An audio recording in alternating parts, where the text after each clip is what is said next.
it definitely sells the dream. I think it's 10,000 square feet here, and it's this room holds 260 people, believe it or not. And then they have a spillover room in the other room that they video broadcast to another 120. And then they have their Zoom on, and they're broadcasting to all their offices, all the Coker offices. So I just thought they were always really, really nice and accommodating. And then I realized they just use us to bring guest speakers in and broadcast it to their offices.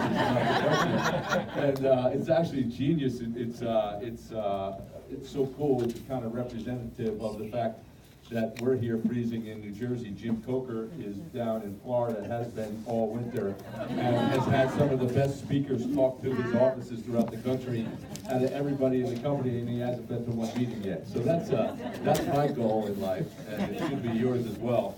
And that's, I think, why we're all here, is because this is a distribution business, and I think with all the things that go on in our company now, a lot of us have lost sight, or not a lot of us, but sometimes we lose sight of what the game plan really is, and we overcomplicate things. And I think the person in the company that has stayed the truest to the mission of building people and having multiples work for you so that you eventually can work yourself out of your job is Jim Meyer. He's been the purest recruiter and the purest messenger of distribution out of everybody in the company. And just from our standpoint as a team, I felt that that's the missing ingredient right now, is that we have all these wonderful ways to make money, but it causes us to get a little bit distracted from distribution.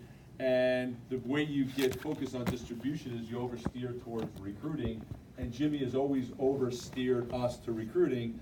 And then because most of us get distracted, so if you oversteer, there's a good chance you're gonna hit the numbers you need to hit to get to RVP, to get to SVP, to get to NSD, to get to SNSD, and all those things. So Jimmy's gonna be doing the timing. I'll bring him up after we show this video. Those of you who are in the Dominican Republic saw this young guy, Miguel, help me pronounce his last name, Illich, right? Illich. I would call him Lillage or Lily or whatever I call him, but he was the most intense speaker that I have seen in recent history. He gave a message to people who have been around here for a very long time, and he was very clear with it, and it was really impactful. He's been here, he'll tell you the story, but we're going to show the video, because I think this is the opportunity that we're in right now, okay?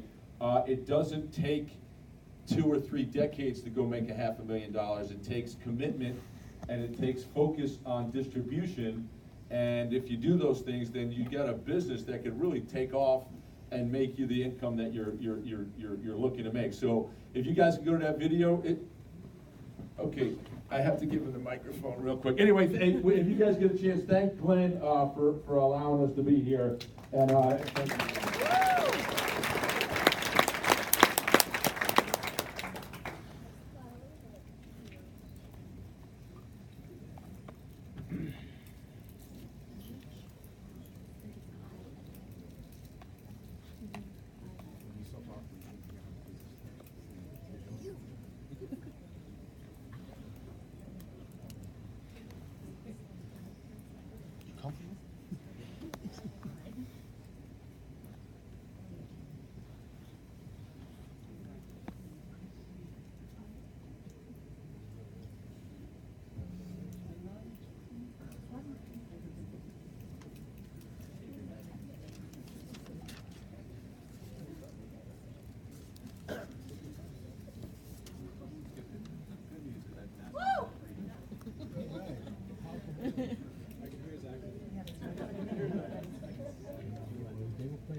I want to talk to you today. You've been here today for entertaining or training.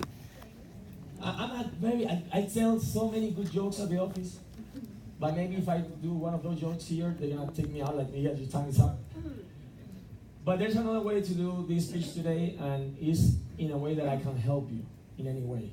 So sometimes when I talk to people, I'm a little tough. And I might be tough today, for you, might not. It might come into your ears as a blessing, or you're like, oh, he's too much. Oh, he thinks he knows everything. Oh, he doesn't know what I do. I don't want to listen to him. But if you want to listen to somebody, you can listen to all the winners here. But I've been here for 5 years. I make over $500,000. My 1099 last year was $700,000. And I have 6 RVPs, 885 licensed agents. I have 3 RVPs over the ring, one of the 300,000. Diana Macias is at home, she couldn't come because she had a baby. And what I learned in this business is that if you work hard, I'm going to tell you what working hard is in a little bit, because you might not understand what working hard is. But if you work hard, really hard, you win. I remember when I joined, William Naranjo told me you can be #1 in the future. I was like, Willie, come on. You know how many people joined America? You just heard Peter Snyder say 250,000 people in 1 year. And Willie said, yeah, I know. He said, but let me tell you a little secret. I said, what? They will say that they were working, but they're not. Most people are not working. They say they're working hard. They talk a good game, everybody, but they don't work hard. I said, really, come on. It's a lot of people. They say that they're working, they gotta be working. I said, no, Miguel, no. I realized that. I found out that. So you're working like you're working right now, from 7 a.m. in the morning until midnight, you're gonna beat everybody. I said, really cool? I said, yeah, well, trust me. So I started doing it, working every day, no days off. No days off mean no days off. Think that you have a lion following you, chasing you. That's poverty. It's chasing you. If you stop to take a break, he's gonna eat you. So if you have a lion following you, chasing you, how fast are you gonna run, and where are you gonna stop for a drink? Where are you gonna stop for a nap? You don't stop. You don't stop. That's what I was thinking. Okay, I'm not gonna stop. What Willie told me, if I follow, if I win, if I go running every day, no days off, I'm gonna win. And I finish #1 in the future, in the convention 2015. So I was like, oh my God, it was true. What Willie was saying, it was true. So then I recruited Diana Macias for an MVP. I was like, Diana, you can be #1 MVP, #1 future MVP. She was like, Coach, how many people join for America? I said, it doesn't matter, Diana. I gotta tell you a little secret. Everybody says that they're working hard, and they're not. She was like, really? Yeah, Diana, just do whatever you're doing right now. Work hard every single day of your life. You're gonna do whatever you're gonna accomplish all the goals, but you're working 1 day at a time. Then I was, okay, I'll do it. She started working, and by the time she finished #1 in the future for that trip in Broadmoor. Then he kept going. I was like, oh my God, I have a secret now that I can show other people. Then came Claret Cabrera. I was like, Claret, you can be #1 in the future. And she was like, Coach, do you think I can be #1? Yeah, you can be #1 in the future. I did it, and I did it. You can do it too. Because most of the people say that they work hard, but they're not. If you work hard every day, you're going to reach and you're going to be over everybody. She was like, hey, Coach, I'm going to be #1 in the future. And she finished #1 in the future again. So we created a tradition of being #1 by hard work. I read from the Olympics that the best way to win a gold medal is to be trained by a gold medalist. So I've been trained by Willie Naranjo and Lorena, they're gold medalists. Every single day of their life, they're winning a gold medal. Every single day, they're showing us how to get to our goals and to accomplish our goals and our dreams. So in this business, what I heard from Glenn Williams about this cooking, that you do 100 days challenge for doing what? What I started doing when I was future MVP, I wrote an article saying this is Miguel is superstar coming up, blah, blah, blah, pay attention to him. And at the end of the article it says, we asked Miguel what his secret, what he does. And I answered every day, take notes, because it's training, this is not entertaining. Every day, you do 1 recruit, or 1 policy, or 1 licensing. If nothing of this happens, you do 3 presentations. If you can't, you're not allowed, you couldn't do any of those, you get to 10 new numbers. But you have to do it every single day. If you don't get any of it, you don't go home. That's how I worked it. That's how I've been working it for 5 years. So if you're asking yourself, is it gonna work what Glenn Williams saying? Do you have nails? Do you have nails? Do you see them growing? No, you don't see them growing. You never see them growing. You see them when they're grown already.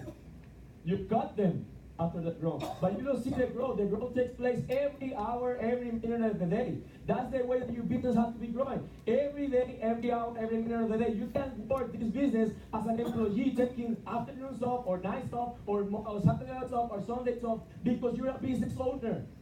Business owners are always open. Open for business every day. And the only person, do you have a smartphone? You don't have a smartphone? Take out the smartphone and take a picture of your face, of yourself, and see that picture of yourself here. This is the only competition that you have. This is the only person that you have to be. Nobody else is waking up every day, oh, I'm going to do Bobby Wilson's Life Misery today. Nobody's waking up like, oh, today William Lamb is not going to win. Nobody, it's just you. It's just you, the discipline that you put in your work. But if you manage yourself, this business is easy. The hard part of the business is yourself. Because the business is a reflection of yourself. It's a reflection of your activity. The only thing that you have to manage is your head. Every day, work on your head. The more you work on your head, the better results you're going to have. So I created up and said, okay, so I've been doing this for 5 years. I tell the team all the time, we have to do one recruit, one policy, one license section, 3 presentations, or at least you get 10 new numbers. And a lot of people don't get it. I don't know why they don't get it. And then I started thinking, I have it in my brain. I understand it because I've been doing it. But they don't see it. They need a visual. If I ask any of you, how's your house? You can describe your house to the detail, but I won't see the same thing that you see in your brain. But if you show me a picture, I'll be like, oh, okay, now I get it. I understand what you mean. So I was like, how I can create a visual thing so I can always understand what I meant. I created something, I had an idea. But it's called the serving jar. So you're gonna have a car like this, maybe bigger and clearer. This is the one that I got from the back. And every time you put here your goals. If you do this, I guarantee you're gonna get to where you want to go. You put here the serving jar. My goal says 2,000 cooks by December, $1 million in income, SNSD for this year. And every day, if I do or one recruit, or one policy, or 3 presentations, or 1 license agent, or 10 new numbers, I write down a piece of paper like this. Not bigger, like this. I put it in your jar. What if you don't do one of those things in a day? Well, you don't put it in your jar. No, not my friend. Your life is going up or going down. You're never stagnated. It doesn't exist. So you're growing or you're dying. If you're not growing, you're dying. So if you don't do that, today, you take a piece of paper out. That's for full-timers. I'm telling you how I'm going to get to 500,000 in 5 years. That's how I get 365 in 5 years. That's how I get to 6 IVPs. Every day you put one paper. You can't go home without putting a paper. If this is real, the thing that you want to do, if this is real, your dream life that you want to have, you have to do the work if you want it. If not, you're just a pretender. You're going to get to wherever you want to get when you deserve it, not when you want it. Life wasn't meant to give up what we need. It was meant to give up what we deserve. Become a deserver starting today. This is not entertaining. This is training. It's not drinking. It's an obstacle in your life. Thank you.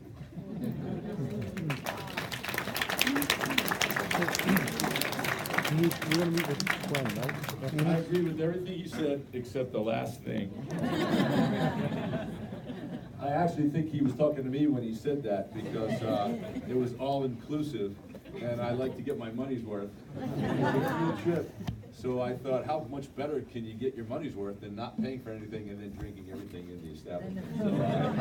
So, that dude was intense. I saw him that afternoon at lunch, and I grabbed him. I said, man, that was intense, and he is as intense in real life as he looked on that. Yes. That was my stomach. I haven't eaten. I've been on a 6-month fast and started to catch up to it now. Is this working now, or no, not at all? So it's just my voice that's doing that? That's the fact that sound came out of me. Hello. That's frightening. I'm going to leave here, tape this, and go directly to my doctor.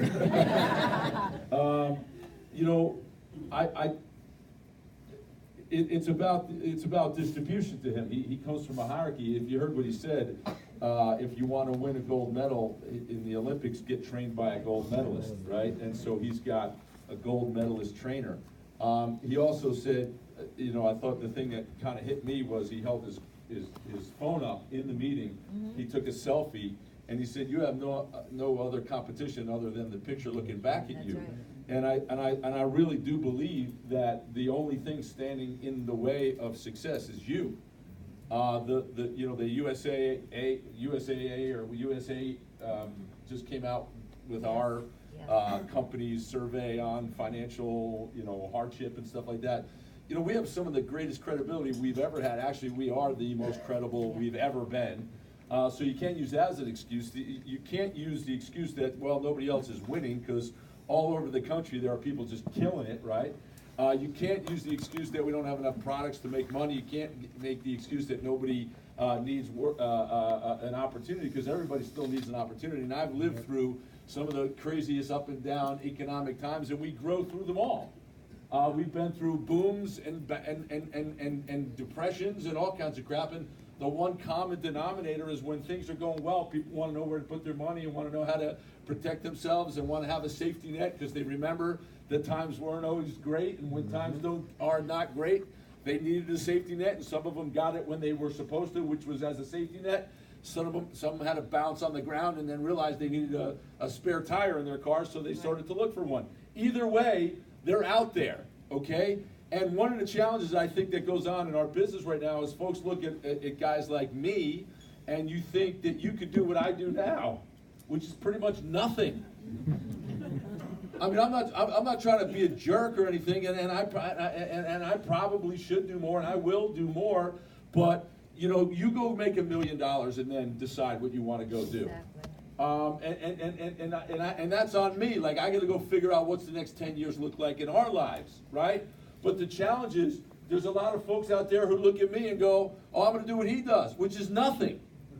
And if I did nothing, if I behaved like I do now when I started, I would have nothing. Exactly. What you didn't see is the way I behaved when I had nothing, which was a desire to get something. So I had to work like somebody who had a lion chasing after him, which is poverty chasing after me. And I got to run as fast as I can away from poverty towards whatever it is I want to do. So listen, I didn't have a jar that I put things in. I didn't do that. I think, I think it's a great idea. What I had was 10 pennies. I had 10 pennies in my left pocket, and I don't know who told me. I think maybe it was Safford. Said paint 10 pennies red, put them in your left pocket, and talk to people, and don't go home until you talk to 10 people a day about Primerica. And no, I didn't go bragging about that. I didn't go tell everybody that. It was a reminder for me that if I wanted something, I had to do something every single day. There's this, we all reinvent history, you hear your dad talk about how he had to walk uphill both ways to school with no shoes on in the snow, and I do the same crap to my kids. You have no idea how bad I had it, and compared to my kids, I had it friggin' bad, okay? My son flew first class to Dubai. I'm like, you son of a bitch, man. But we had to do something. We had to do something. We had to get something. And we came from an environment where Jimmy didn't allow us to BS ourselves. He used to say to me, if you were working so hard, like, Jimmy, you have no idea how hard I'm working. He said, if you were working as hard as you said you're working, you wouldn't have to tell me, because you wouldn't feel guilty about your results, because you'd be having results. That's a true statement, and he must have said that to me, I don't know, 17,000 times. Joe Enser, if we had a suntan in the summer, he would get pissed off at us because he said, you must not be working if you could have that suntan. If you didn't have bags under your eyes, It was because you weren't staying out late enough in the field. And that wasn't somebody telling us to be mean. That was somebody telling us, if you truly are honestly telling me you want to be an RVP or you want to make $100,000, then you can't you can't have a suntan all the time, right? You got to look a little tired every once in a while. You got to be out in the field sometimes when you don't feel like being out in the field. You got to talk to people sometimes when you don't feel like talking to people. When do you got to go to the gym? The times you least want to go to the gym is the most important times to go to the gym. When's the most important time to talk to somebody in Primerica? The time you feel least likely to talk to somebody in Primerica. That's how you force yourself out of the zone you're in, into the zone you want to get into. I was talking to my son who's getting ready to graduate. He was feeling a little bummed out because he's got a easy semester and he's kind of cruising and he's not doing stuff and he's got himself into a little bit of a negative cycle. And the reason he got into a negative cycle is when you know you're capable of doing more and you don't do enough, you start to lose self-esteem. And when you lose self-esteem, you start feeling badly about who you are, which makes you do less of what you should be doing because you don't feel as good as you should feel. So then you start to become paralyzed, and the paralysis continues the negative cycle. That's why Jimmy says the more you do, the more you want to do. That's why I say action rids anxiety. That's why they say if you want something done, give it to a busy person. You ever hear that saying? Because people feed off of the upward energy of accomplishment or attempt. And that's how you create anti-procrastination. How do you become a non-procrastinator? Do something. It's counterintuitive. Well, you're a procrastinator because you don't do anything.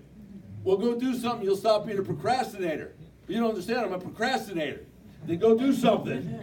Because it's your only way out. It's your only way out of that cycle. So without, going longer, I asked Jimmy, because I believe that we are at a critical time in all of our careers, and that is, who are we going to be and what are we going to become? And how are we going to become that? And the path of least resistance is to look at guys like Ben Shepard, who was the #1 guy in the company last month in income with $300,000 in income, and you go, oh, I'm going to be Ben Shepard. Bullshit. There's only one Ben Shepard. There's only one Howard Lashner that I've known in 33 years. But there's been a lot of that guy who went out and focused on recruiting, training, and developing people, creating an environment where people can compete with one another, where they can recruit somebody who recruits somebody who recruits somebody, and one of those people in that lineage goes out and becomes a Jim Meyer, and then all of a sudden everybody above him explodes. And you could be one of those people who has somebody on your team explode that makes you look heroic, and the only way it happens is by recruiting somebody. Without a recruiting environment, Howard Lashner would not be in the business. Without a recruiting environment, Ben Shepard would not be in the business, because somebody wouldn't have recruited them. They would have been doing a securities app. Do you understand? So we have an obligation to the future of this company to go out and turn it over and turn it over and turn it over through recruiting. And the person that I think is the most purest messenger of the recruiting message is Jimmy, who's been a friend and a leader to me since the day I walked in the door, and has always reminded me through whatever method it took that this is a business of building a financial stability by recruiting others who are in the pursuit of their own dreams, and don't ever forget it. So I said, Jimmy, we're at a critical time, man. Our guys are making money, but they're not doing a whole lot of recruiting.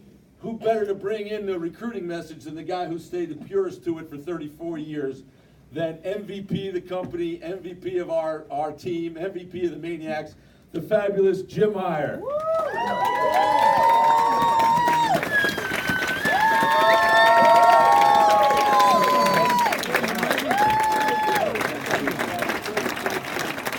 Thank you, everybody. Good to see you all. Thanks for those nice words, Mike. I got plenty of water here. Thank you. Thank you to the Cokers for allowing us to be here. What an exciting time to be in Primerica. You know, when you listen to Miguel speak there, in the business how long? 5 years. 5 years. How many RVPs does he have? 6. 6 RVPs in 5 years. See, forget the 500 grand of income. The 6 RVPs in 5 years is what stuck out to me. There's not many people that have been in Primerica the last 5 years that have promoted 6 RVPs. Art Williams built this company to give people a chance to be somebody. And this is a locker room today. I don't know you all. I know a lot of us have been in business together for a while. I invited 2 new guys last night. Oh, microphone, okay. Thank you. 2 new guys I met with last night. We had a power session on Vinny's team. And I said, if you guys are serious, come out tomorrow. And it's this meeting for new people. It's your people that want to be somebody. And what's sad in life is, you know, in life insurance, we teach people the theory of decreasing responsibility. Good to see you, Ted, man. How you guys doing? The theory of decreased responsibility. In Primerica, in life, too many people have the theory of decreasing dreams. You get to choose what you want from your life. You're where you are right now because decisions you have made. We're where we are right now because decisions we've made. We truly, when we saw this business, wanted to work ourselves out of a job. That intrigued us. We didn't believe that, but it intrigued us. We got involved to make $500 a month. That's why we got involved. It wasn't to become a millionaire and have a couple hundred VPs and have planes and boats and live a ridiculous life. It was to get an apartment. And as I do this now at a whole different level, next week will be my 35th anniversary of seeing my opportunity. It will also be my 5th year anniversary of not having a base shop.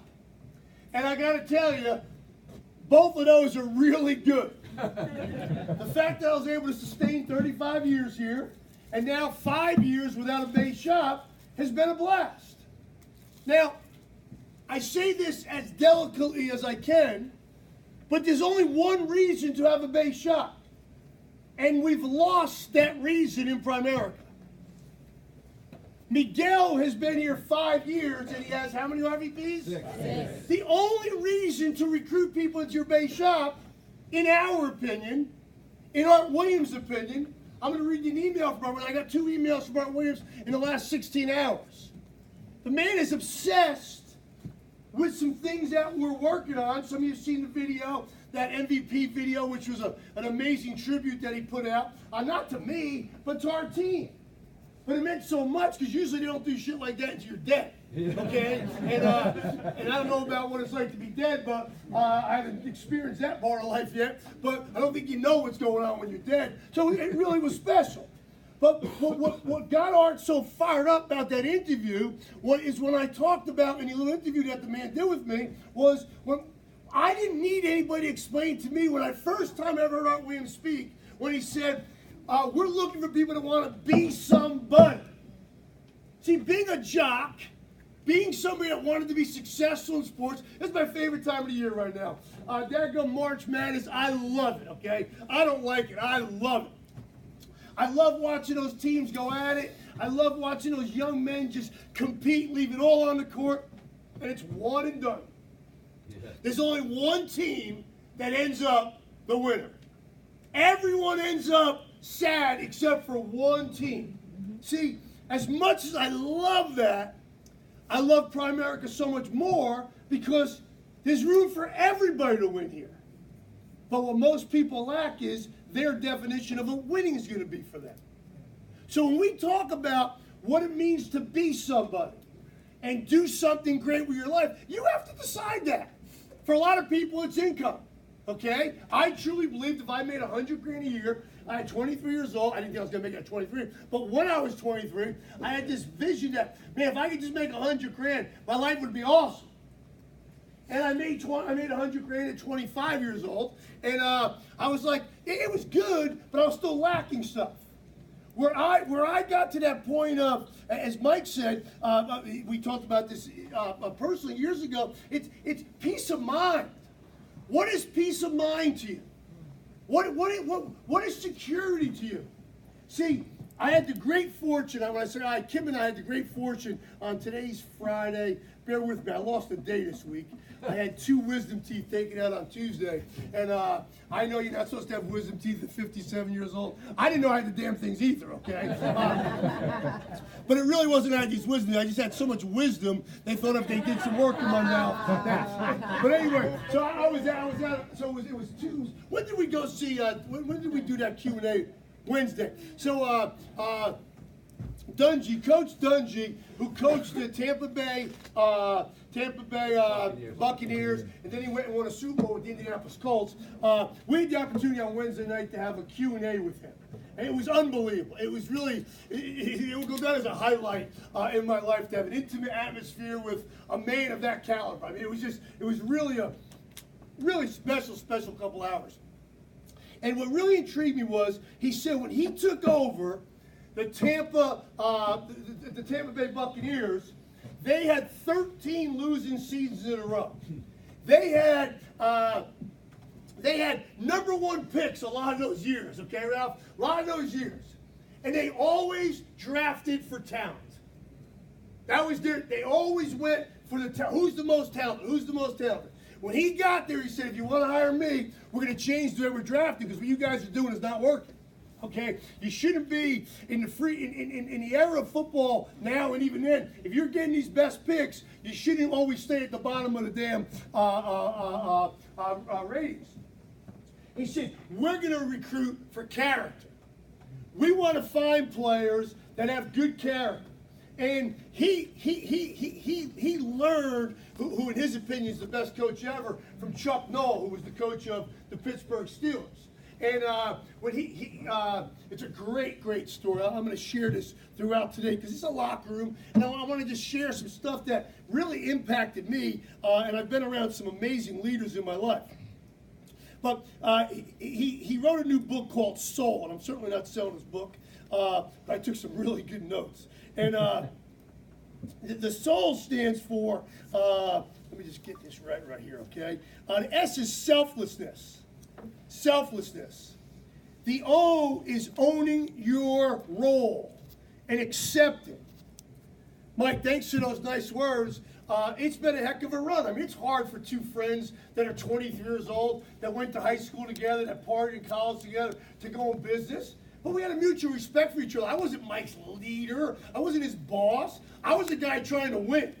Okay? I was actually a better leader when I was broke because I had 0 tolerance for people's bullshit. Okay? I literally had 0. Okay? It was like, listen, if you want to sit here and cry about all this stuff, I ain't got time. And my phrase was, I'm not strong enough to get caught up in that. If you want to make that important for you, go ahead. And these guys sometimes get mad at me, but it wasn't a saying.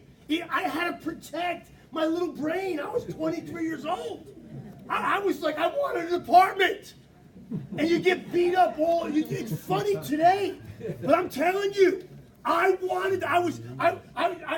using the word obsessed a lot now, because people say, what was the Maniacs like back then? We were obsessed. Yeah. We were absolutely eaten up with it. But when Dungy talked about accepting your role, that's what we all had to do. We had Bob Safford, who was the greatest sales trainer in the world. Joe Enser, the greatest speaker I've ever seen. Ever. We had to find our role in there. And so what Dungy went on to say is owning your role and accepting it. Unity. Be together even though we are different.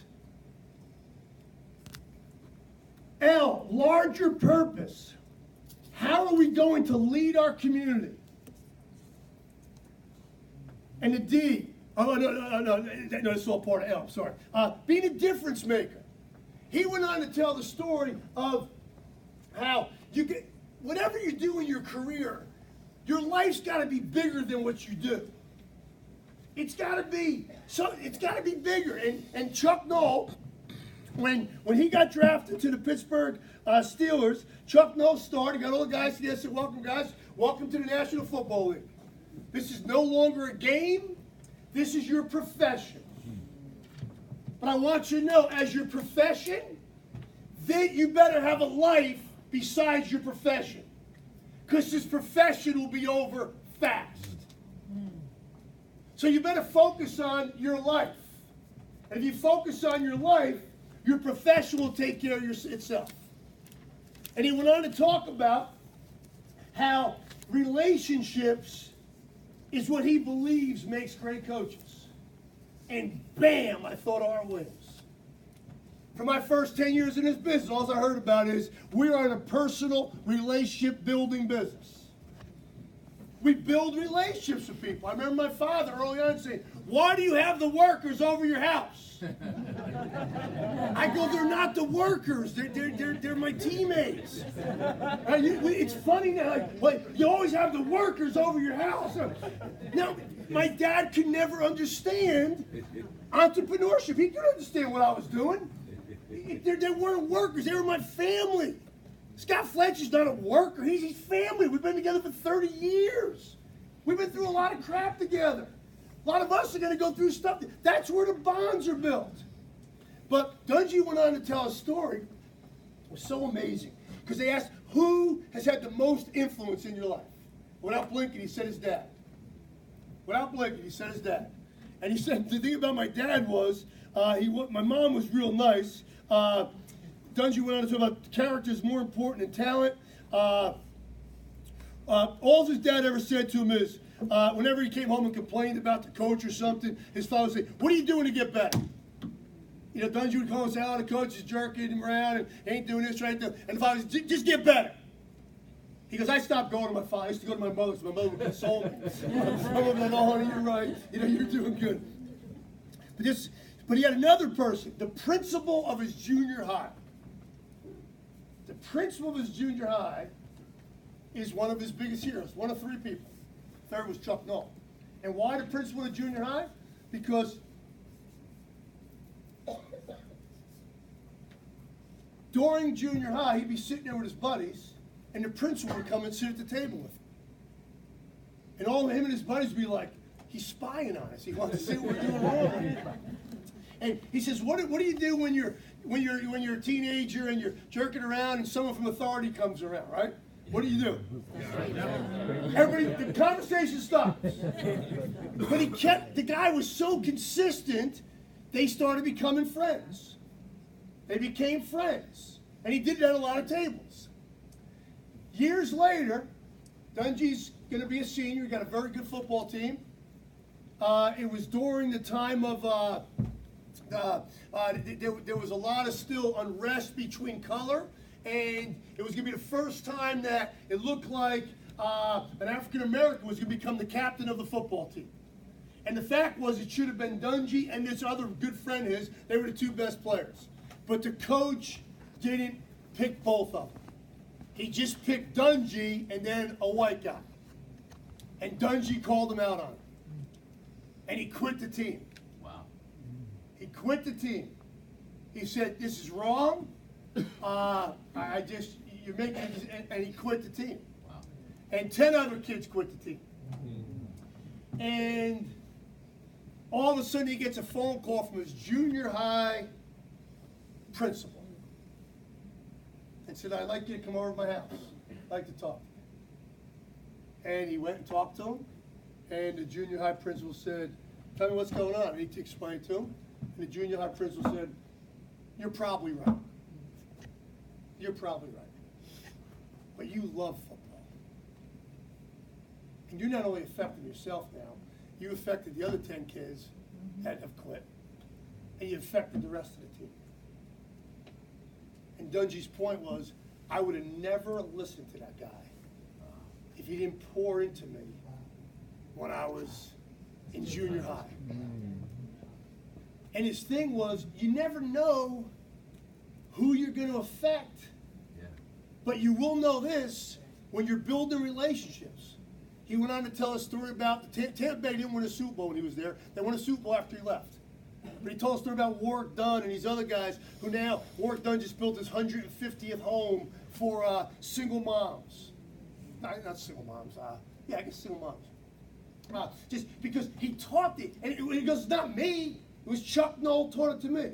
So I start off with that today because the guy made $300,000 in a month. Mike just talked about.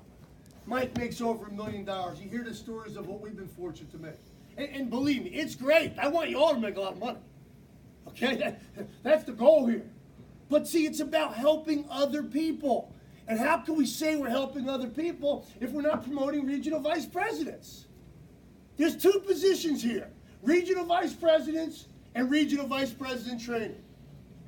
And if you're not recruiting people, you cannot promote regional vice president. It is impossible. It's physically impossible. We set a goal last night with a couple of these young bucks. They'll probably never damn hit it because they showed up late today, but I'll give them a shot. Go become an RVP by the end of the year. Guess what? I'll take you on the plane with us somewhere.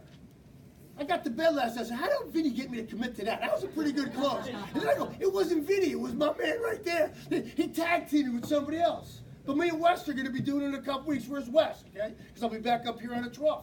I want to find people. The job that Kim and I do now is we're looking for people that want to go produce RVPs. But it's about getting obsessed about looking for what's right with the people.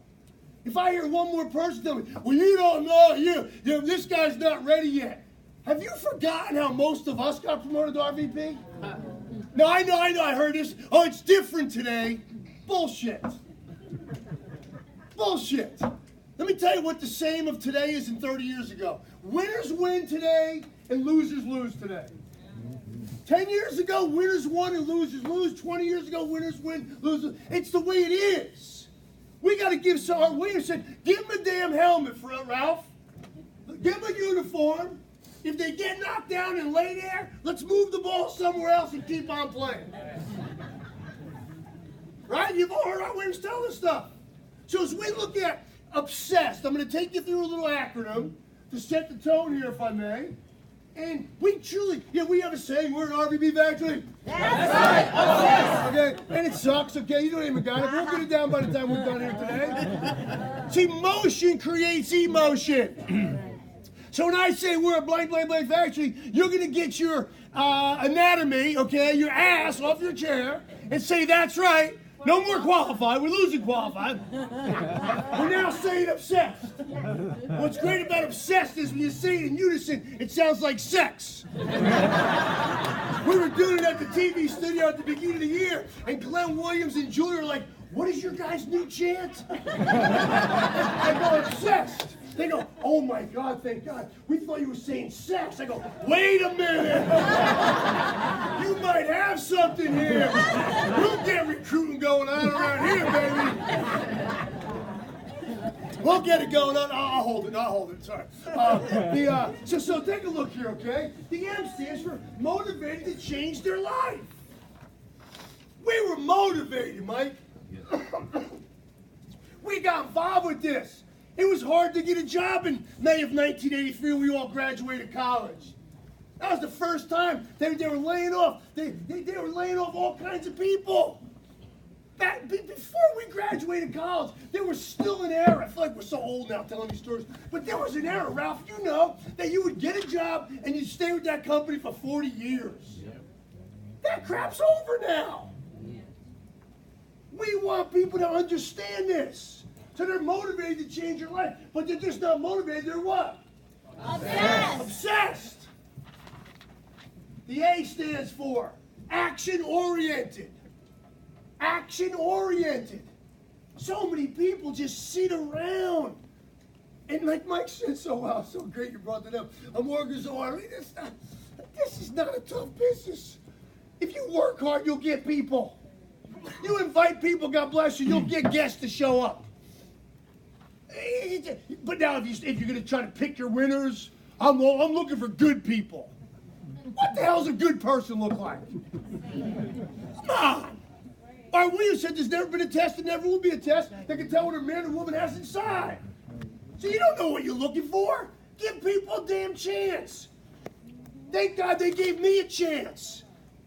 They told me when I got involved they're not supposed to recruit people under 25 years old. I was 23. And you told us, I'm going to get a special exception for you. And there was some bullshit in that. But it made me feel good. But the facts are, They wanted people 25 to 45. But you got to be action-oriented and what else? Obsessed. The N stands for never give up. The problem in this country is we have so many wimps out there. And the wimps affect the rest of us. Some will, some won't, so what? There's too many people that want to I ain't no babysitter. I'm a damn leader. I'm so proud of what's going on in Jackson right now. Hung up with Jehovah's Press. Gonna do 60 recruits this month. On damn fire. You look at the Google Docs that we work on our accountability team. Number 1, 2, 3, 4 is from dadgum Jacksonville. That is not an accident. No one recruited in Jacksonville. But we got there and we started stirring stuff up. And I haven't had a bake shop in 5 years. Oh, Jim, you're bragging about yourself. If you take it as brag, you take what you want. I'm just giving you fact. People say, oh, you went out of your base shop and you made more money. Well, the reason I made more money was I promoted 4 first-generation RVPs, who now there's 8 RVPs there. But it should be 40. I just get a text from Sanjay when I walk in here. He bought into this RVP, just filled out his first RVP promotion for 2019. Give him a hand for that. We're promoting RVPs. Well, what happens if you promote them and they go downline? And I look at people and say, I just want that first. Well, why is it okay for you to have first? Right. And not for your first to have first? Well, I mean, I make less on that. No, you don't. I'll show you that in a little bit. I'll show you my income on fourths, my income on fifths. The problem is I ain't got enough of them. I go get a couple hundred fourths and fifths, they'll all be good. But it ain't about me. My fourths and fifths are going to be someone else's firsts and seconds. My financial game's over. I couldn't screw this thing up enough to blow that right now. I mean, because I've saved my money. I've always saved my money. I've always paid myself first. Always. I've always done that. It sounds weird now, as good as my life is, but I always lived below my means. I was making $300 grand a year. I sold the damn Porsche. I screwed up once. I bought a Porsche early on. And I was like, this is stupid, because everyone thought, oh, he recruits people because he got a Porsche. Bullshit. The Porsche was a $500 car payment in 1985 or 86, whatever it was. That was stupid. I went from that to a 200 SX Nissan. And I drove that for a while. It ain't a car. Now cars, now I got them all. It's ridiculous what I got. But I write a check for them. It's over. Bam. It's fun when someone wants $200,000 for a car that they paid $230 for, and it has 2,000 miles on it, and you offer them $125, and they say, no way. Then a week later, they go, how about $130? Okay. But if you have cash, you can do those things. But it's about being smart, but it's about never giving up. And you got to get what when you're never giving up? Oh, you're ahead of yourself. Believe the dream. What are you not going to give up on? But that you're going to promote 3 RVPs. I had all the RVPs. We did a bop one last night. We took a picture. I posted on Grooming. They're all going like this, 3. Vinny and Suzanne had 3 guests last night. Pat and Ruth Rafferty had 3 guests last night. Amy thought she was going to have all these guests, and hers didn't show up. I said, Amy, how many times are you going to count your sons as your guests, okay? There's only so many times. She goes, I'm not counting them. But Dawn and Brent, this is 2 bops in a row. Dawn has led the daggum whole bop with guests. Give those people a big hand. That's tremendous. I'm sorry, they didn't hear me. I said, give them a big hand.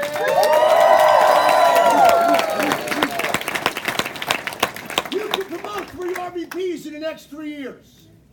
You know how fast the next 10 years are going to go? Yeah. Like this. Just like this. You can promote 3 in 3 years. They each can promote 3 in 3 years. And then they all can promote 3 in 3 years. Yeah, and you got 1 extra year. Watch. Come on, this damn thing. I have number 1 part of helping people. Help people change their life. Be a crusader. Keep building, get better. Don't get bitter, get better. Change the I to an E. I understand it's easy to get bitter. I understand it's easy to sit there and suck your thumb. I understand life's consequences. Believe me, I understand. There's so many distractions that will pop up.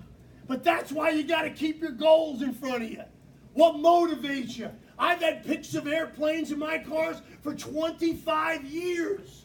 Because Bob Turley took us on his plane 20-something years ago. I'm like, oh my God. And that's what travel wasn't as a pain in the butt as it is now. Yeah. But man, I got caught up in that. And I dreamt about it. Believe in yourself. If you don't believe in yourself, how can anybody else ever believe in you? How do you learn to believe in yourself? By doing affirmations. I live by affirmations. I'm alive, I'm awake, and I feel great. I don't moan, I don't bitch. I just go get rich, rich, rich.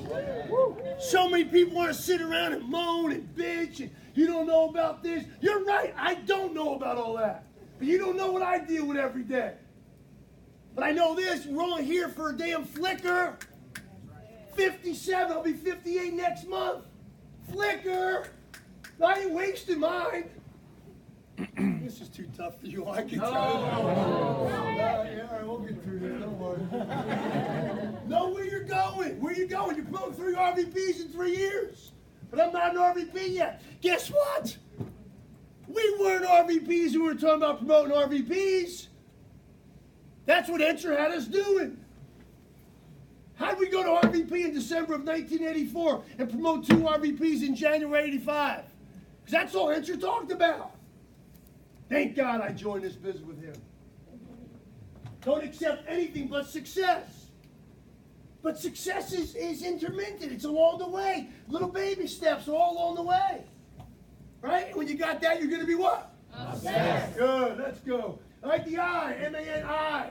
We're doing maniacs. Intense. Intense. Not tense. Not tense. I'm intense. No, you look like you're constipated. I mean, come on. Intense. You watch great coaches on the sidelines. Last night, Texas Tech. Oh, my God. They just killed Michigan. Killed them. Killed them. Oh.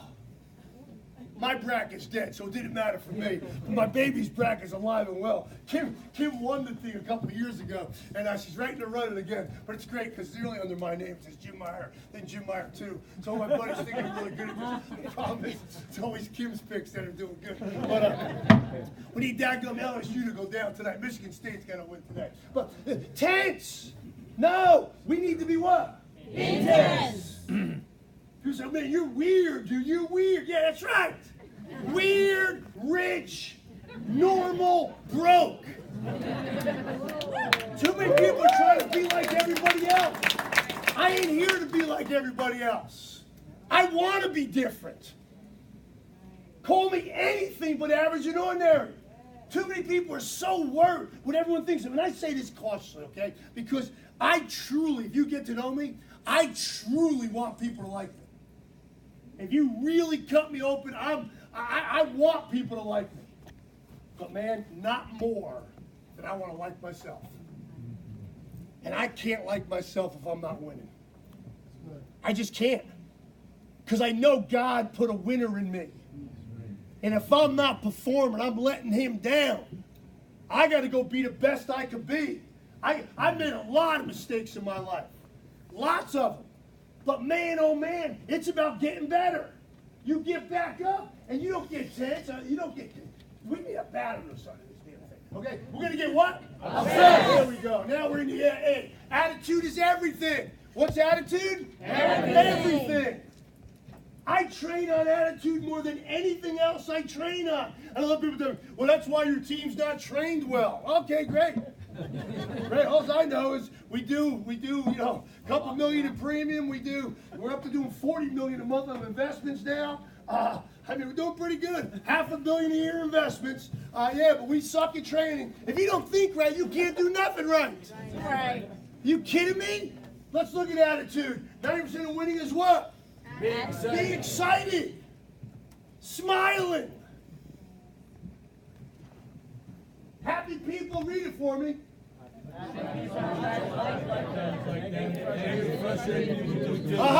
Aha. If you got a bunch of negative, frustrated people around you, guess what you must be? I'm not saying that's what the slide says. Yeah. Some of you guys, I deal with people problems and be like, I can't believe all my guys suck. They're all negative. Oh, I wonder where that comes from. Everyone loves being around someone who is positive and excited about life. Negative people do what? A positive attitude is the key to staying what? Motivated. Right? How do you stay positive? By dreaming about having 3 RVPs. You must practice a positive attitude. Right? A bad attitude is almost a guarantee of failure. And when you do all that, you're going to be what? Upset. Here we go. C, maniac. Committed to their goals.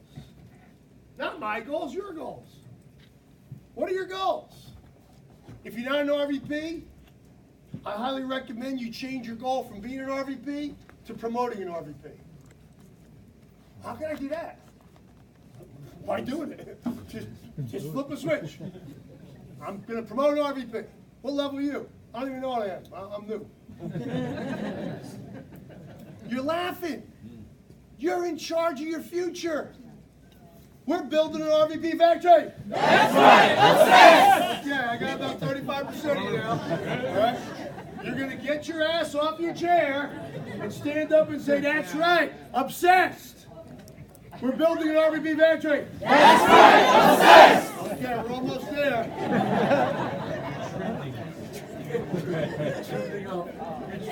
Committed to goals. All right? Then the S. Smile. You're going to be an RVP and you're going to produce RVPs. You know why? You're part of an RVP factory. That's right. Obsessed.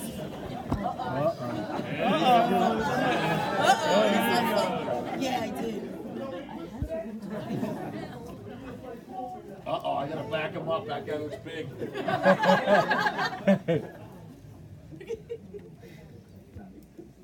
So loosen up and just be you now, tough guy. When I say we're going to bring back, what are you going to do?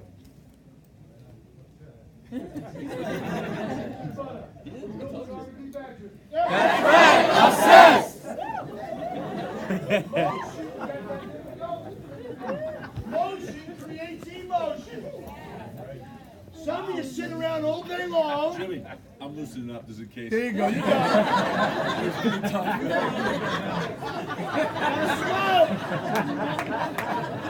Gotta smile.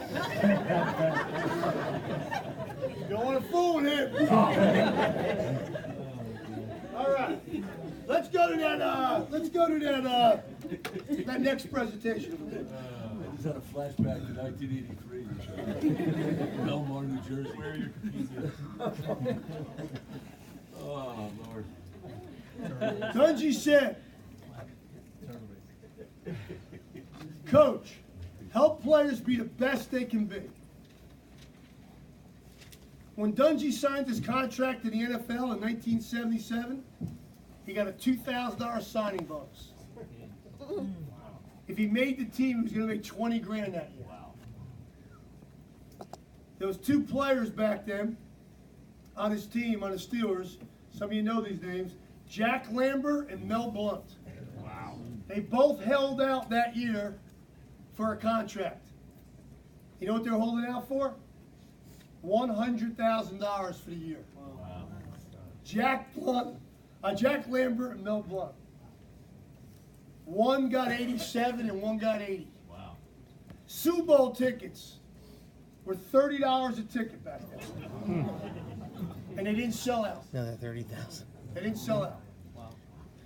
This year, face them out at the Mercedes-Benz Stadium, where you and I have a chance to go to be at a convention. Face them out was $2,500. The game's changed, but the game's still the same. It's 11 men against 11 men. This game's changed. Back in the day, the average person who made $100 grand a year, when I made $100 grand in 1986, had about 300 people showing up. Don't know how many licenses. I didn't watch that closely that time.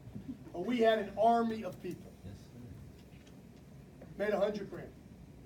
Now the average person on our team that makes $100 grand has 8 people showing up. Wow. That's better in a lot of ways. But remember, 300 people is always better than 8 people. But to lead 300 people, we have to develop a tolerance, an understanding of what you want to have happen. We're paid in direct proportion to how much crap we could deal with. I have people that tell me, you know, dealing with people is a pain in the butt. Well, then you're in the wrong business.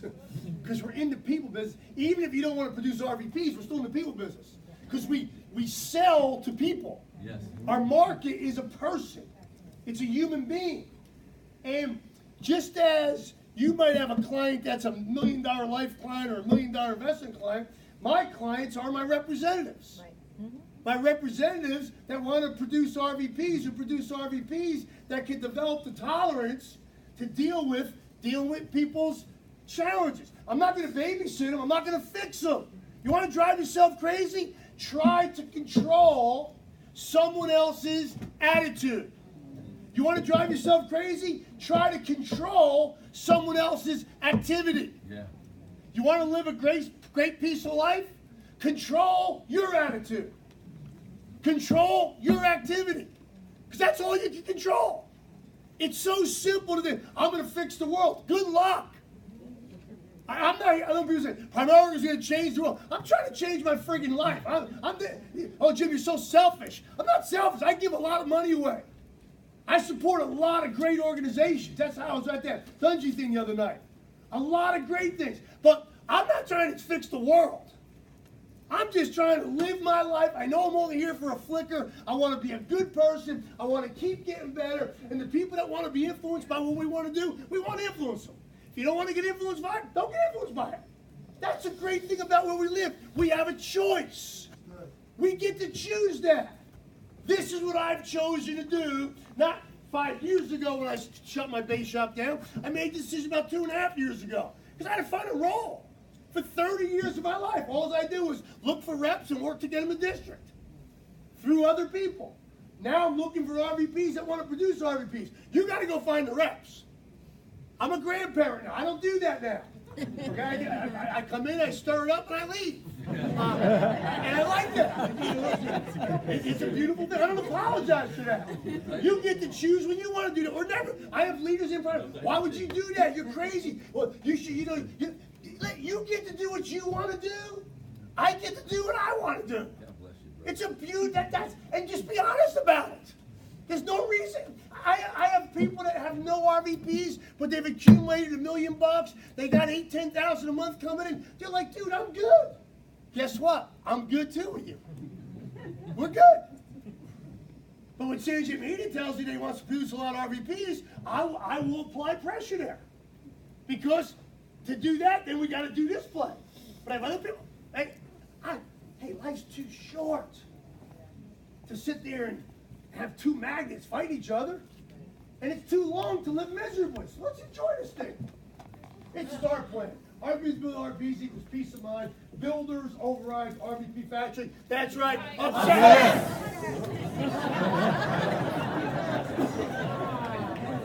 Hey, good job. I threw equipment at you. You get 15%. This is just, oh God. We get 15% on our first generation RVPs. Okay? 15%. When I got promoted to RVP and promoted my first RVPs, we got 3% on our first generation RVPs. 3. So Entry always taught us, build 10 first generation RVPs, who each do $10,000 of premium. That's $100,000 of premium. You get 3% on that, you'll get $3,000 a month coming in overrides. I was like, oh my God, if I can have $3,000 a month coming in overrides and I'm not working, that is a beautiful thing. $36,000 a year, this is 1984. I bought into that. And they took it up to 5%, 7%. So it changes. So 15% of $30,000 is $4,500 in an override. No bonuses. Nothing in my presentation has bonuses in it because I want people to believe that you can become wealthy without bonuses. As a matter of fact, I can't wait to the day I don't get any bonuses. If I don't get any bonus, that means all my guys are SNSDs and they're fully qualified and they're getting all the bonuses. If I have 8, 10, 12 people direct to me that are all doing $250,000 through thirds and they're SNSDs, my advances have been going up every month since I started talking this.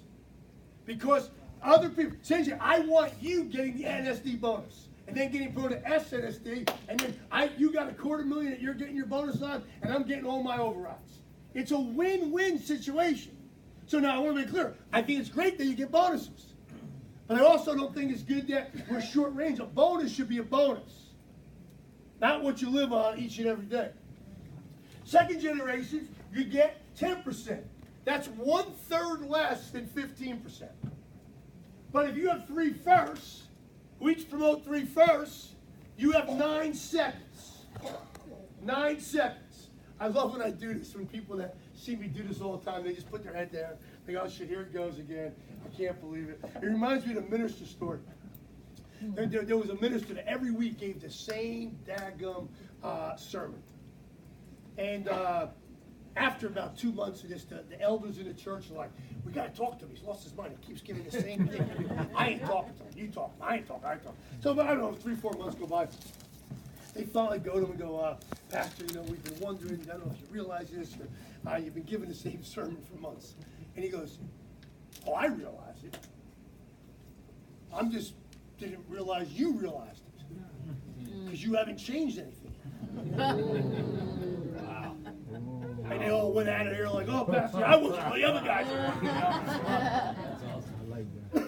But what it comes down to is 90,000 times 10% is $9,000. So you're making twice as much on seconds than you do on firsts. Now I know you people out there say, yeah, but if those seconds were firsts, hey, if a frog had wings, it wouldn't bump its ass every time it hopped. What do you mean if? They're not first, they're seconds. It's okay for you to have first, so it should be okay for your first to have first, in my humble opinion. If it's okay for your first to have first, then it should be okay for their first to have first. So they all promote 3. That's 27 thirds. You get 5% on your thirds. That's 1/3 of what you get on your first. But you make as much on your thirds as you make on your firsts and seconds combined. And let me give you some information. You work with these, you are associated with these. It's about working yourself. I keep forgetting my microphone. Zoom can't. I'm so sorry, Dan the man. The Zoom people can't hear you. Oh, I'm sorry, Zoom people. My Zoom friends, I'm sorry, Zoomers. We'll Zoom together.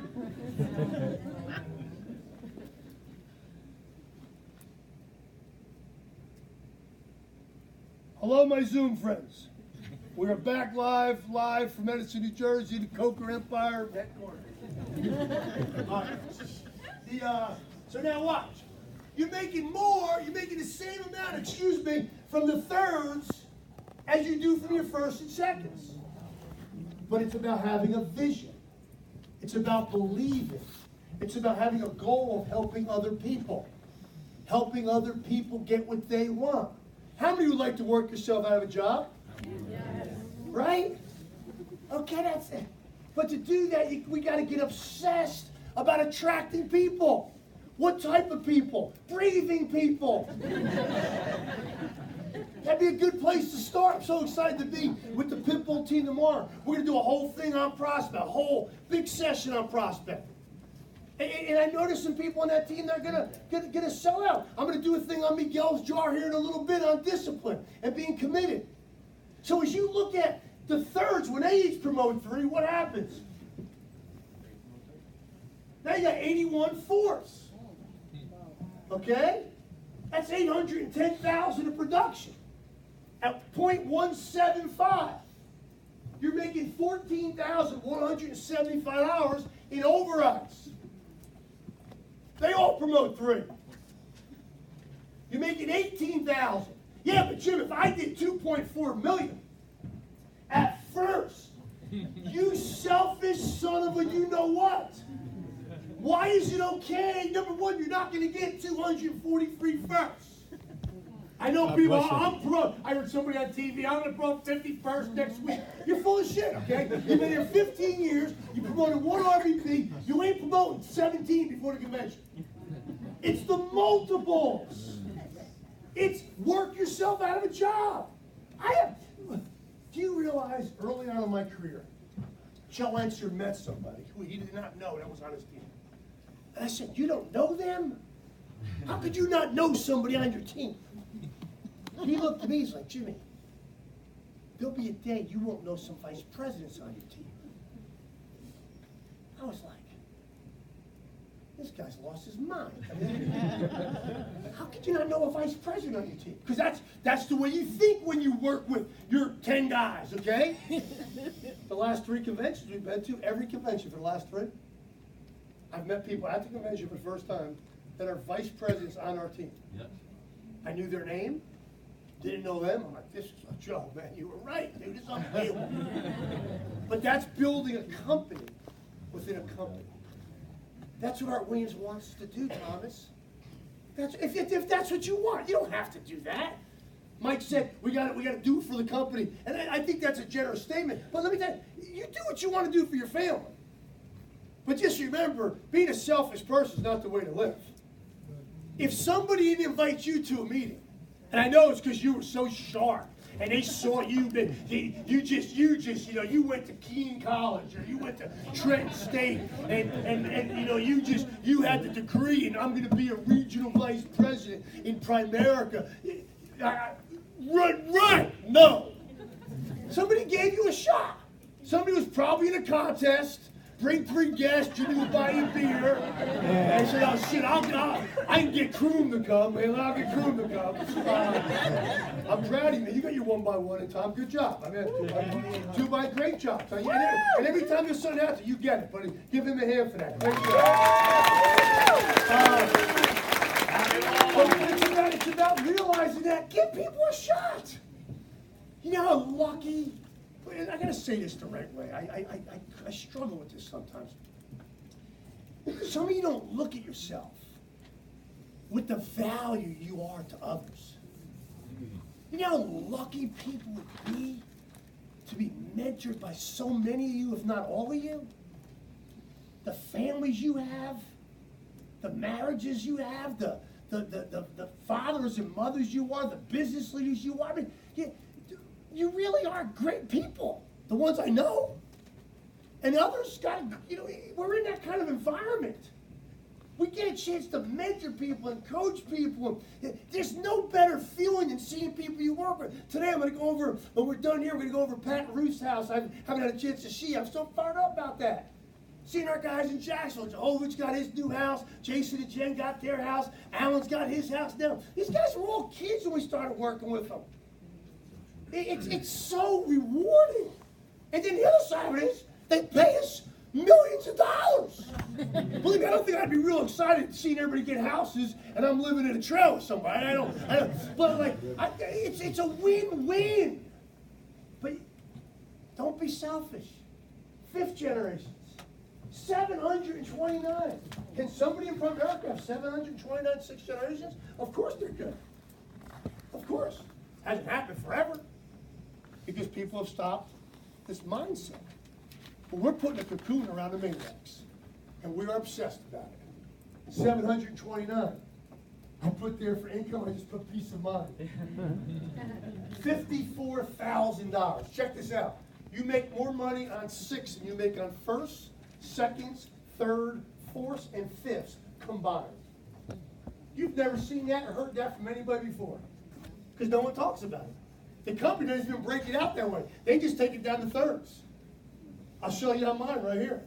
But it's 114,000. Yeah, but Jim, you can make so much more if these were 2nds. If? Is that how we're gonna live our life? If? There's great leaders in our company. Great leaders. Some of the most recognizable leaders in our companies. They don't have anybody that's a senior national director on their team. I'm not saying they're doing something right or doing something wrong. I want to have senior national directors. I I can't wait till the day we change from we're an RVB blah, blah, blah, to we're an SNSD factory. And that's not going to be that's right obsessed. That's going to be like, that's right, F you. They're not ready for that. They're not ready for that. And that's going to be, don't worry, hey, Jim, please take it back to sex, okay? We'd much rather, the corporate world would much rather have sex than we're an SNSD factory, that's right. Woo, you. I can see that now. Oh, we'll be breaking that one out. You're going to lead that one. We're going to start that one tomorrow, man. But watch. Ralphie. Here's the breakdown of the compensation. That's mine, what I made last year. From my first generation, made $547,000. 15%. 10% we made more money. The only problem is, I don't have enough thirds. And the company doesn't even break out 4s, 5s, and 6s, because their mindset is, we don't pay enough on that. I'm changing it. I'm like, can you please give me a breakdown on my 4s, 5s, 6s? Well, no one ever asked for that. Of course no one ever asked that, because we don't market how powerful it is. It's not the company's fault I don't have enough of these. You follow me? That's my fault. So we're working on it. But that's 1.8, that's pretty good income. Plus some other stuff, that doesn't include that. That's life. It's a beautiful thing. But look, make more on seconds. Watch, I got a lot more seconds. But now Sanjay's a second, he's promoting another one. That's going to be a third, one of the first. Well, Sanjay's a first. You're everything. You're a little bit of everything. You're just beautiful. So as you look here, building RVPs and building RVPs in Primerica is the world's highest paid profession and gives you complete freedom. Bob Safford said that. Complete freedom. We're not going to manage people. We want to lead people. We want to lead them. RVPs, build RVPs, peace of mind. Bart Williams said, build a big team and have a lot of people doing a little bit, and a few doing a lot. It's the way it's always going to be. All right, we got one more presentation. You got water? I got water. Got my cold flu stuff too. Get this man out of here.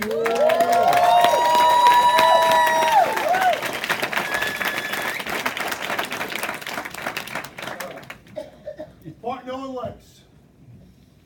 What are you committed to? What are you committed to? Here we go. Here we go. All right. Email from Art Williams.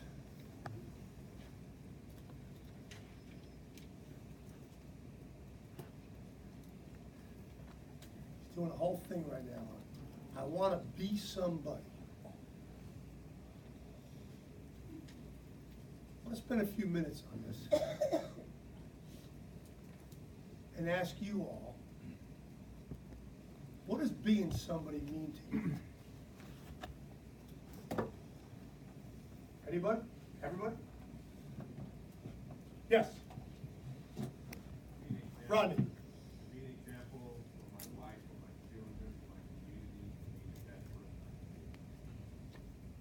All right, sounds good. What does that mean, though? What does being the best person you could be mean? And what is going to be the what is the in basketball it's a hoop, you got to put it in a hoop. In football it's a goal line. What is that line that will tell you you've achieved that?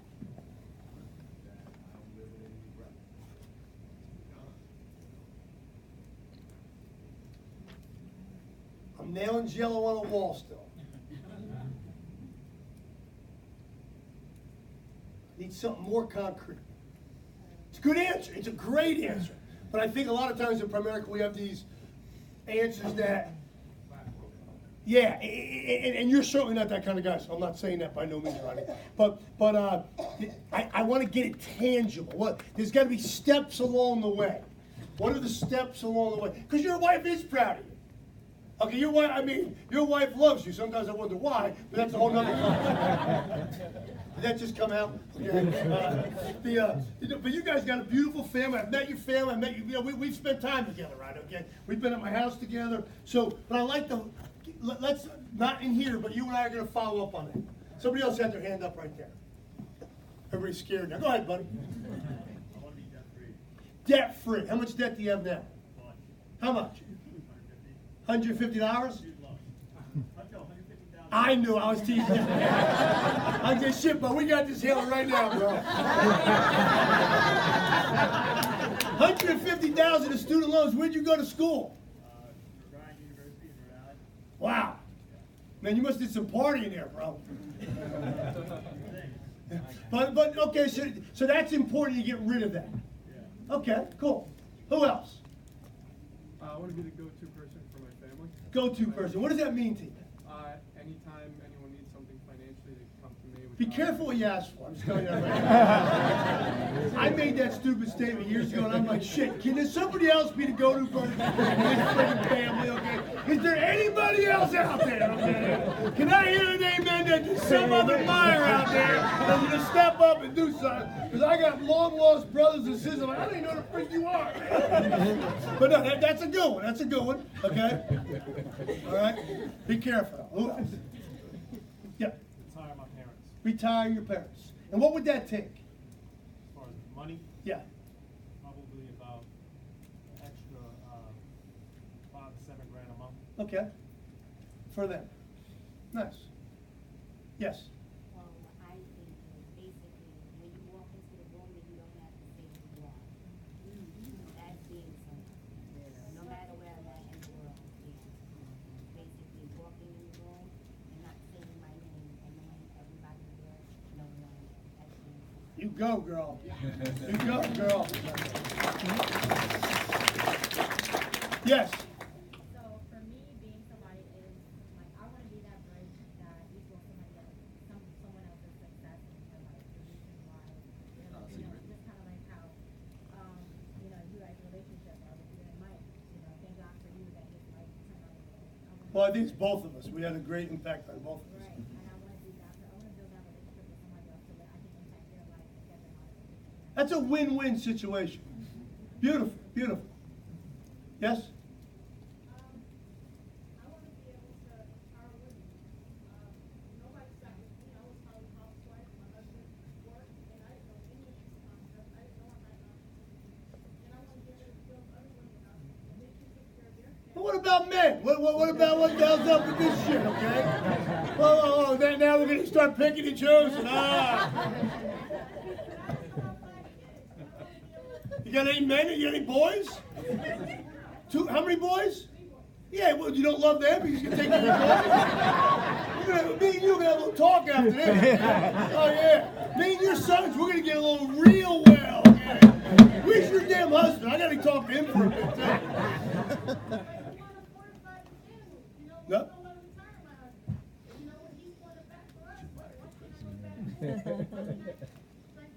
Love it. No, I love it. I'm teasing with that. See, the thing is, whatever your definition is your definition. But I'm going to take this to another level in a second. Thank you. That's great. So I saw Albert. I want to be remembered. I don't know the name of my great-grandfather, and I wanted to be remembered for other generations to come. And what will it take to do that? Getting better, growing, not just If your great-grandfather left you $10 million, you probably know his name, right? I don't know the number, but if there was some number, I would know somebody's name. Thanks, Paulie Bob. Thanks, Uncle Johnny. I keep waiting for that rich person to come dropping in, but hasn't happened for me. Yes, I saw one other hand over here. Go ahead, bud. God bless. Where's your country? Philippines. Love it.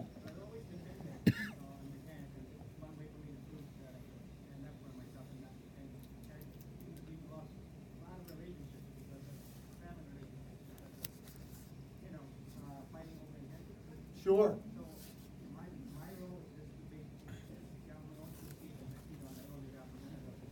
Did you come over without your parents? Oh, they're here with you. Okay, good. Good for you. Well, He just came full-time this week. welcome. What's your first name? Very nice meeting you. Give him a hand. Great. All right, so thank you. I love hearing that stuff. Then I want to take you to a next step as we go into commitment. We talk about what does it be somebody.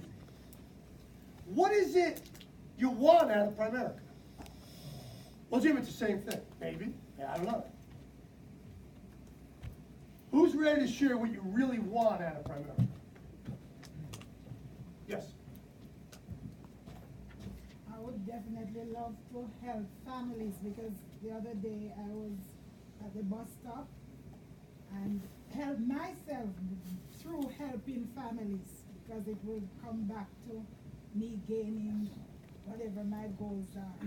You know, I was at the bus stop and this girl, she's about 24 and her husband is 29 and he's in the hospital with cancer. And you know, she was just pouring her heart because I wanted to tell her about my business, but I didn't at that time. I hope I would get a chance because I get her number. But that touches me that families are out there that need help. No doubt. And, you know, I feel that I have it in me. It is in you. It's coming out right now. To help families and, you know, have a good peace of mind. Good for you. Give her a hand. Nice. Thank you. Somebody else. Yep. Freedom. What does that mean to you? Be able to do whatever I want, wake up and say, today I'm gonna do this. Not have anything else with me. Yeah, what's that going to take? Well, first off, financially, Yep. how much? 20 mil. It's a good number. And you know what you do to get 20 mil? You put together a game plan. I'm going to talk about this tomorrow. Here's my notebook. Here's my notebook from my first op meeting in 1984. Wow. It's unbelievable. I can't find shit that I had in my room last night. And, I got this. It's a godsend. But I share this with you because we used to give people financial plans. Okay? We call them freedom plans. That's not from 1984. That's a duplicate. All you got to do is go on a compound calculator and start figuring out. 20 million is a big number, I'll tell you that. Okay? I've been fortunate to get in that kind of area, but it doesn't start there, obviously. It starts with, in our opinion, $1,500 a month. Pay yourself first 500 of it. Do that for 25 years, you got 560 grand. And you begin the process. You begin that process. So we use the word freedom. That's a big word for me. I've been a freedom nut for a long time, and now I've changed my word from freedom to peaceful. Because I had a lot of freedom, but I didn't have a lot of peace. I had a lot of turmoil in my life, which is not for this class today. But I will lay on the couch and talk to somebody about it one day. Dr. Phil is trying to get his grips into me. But anyway, but it's a fun one, and it's great to dream about that stuff. And you get that game plan together, because there's a group of us in this room that have that now. All right, I look at our schedule, and it just blows my mind. I'm going to share that with you with this commitment, because everybody wants the end result, but it's a personal growth development business with a high back-end compensation.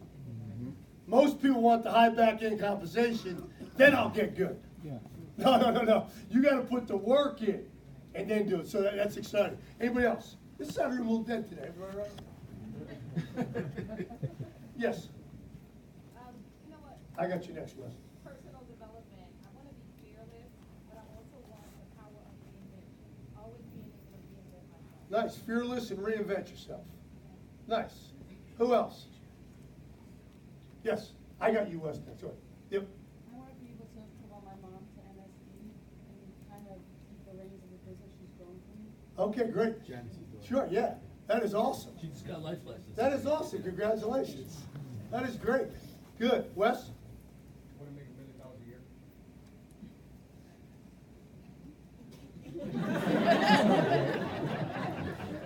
Do Do I need to go back to that slide and change it from intense to tense? Can you say that like maybe with a little smile? I'm a robot and I want to make $1 million a year. And if I don't, I kill everybody. Wes, you ain't getting on my plane with that attitude, buddy. Can we try that again, Wes? I've had a blowout here. Wes blew out my thing. Yes, Wes, what were you going to say? Make $1 million a year. Very good. That is a great transition for us. How about this, Wes? I want to have 10 people on our team make $100,000.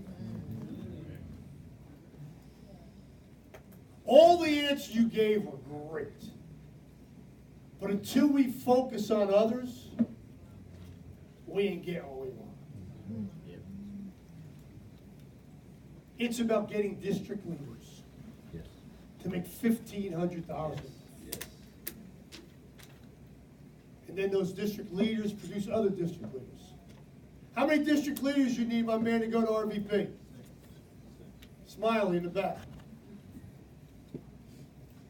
We talked about it last night. 6.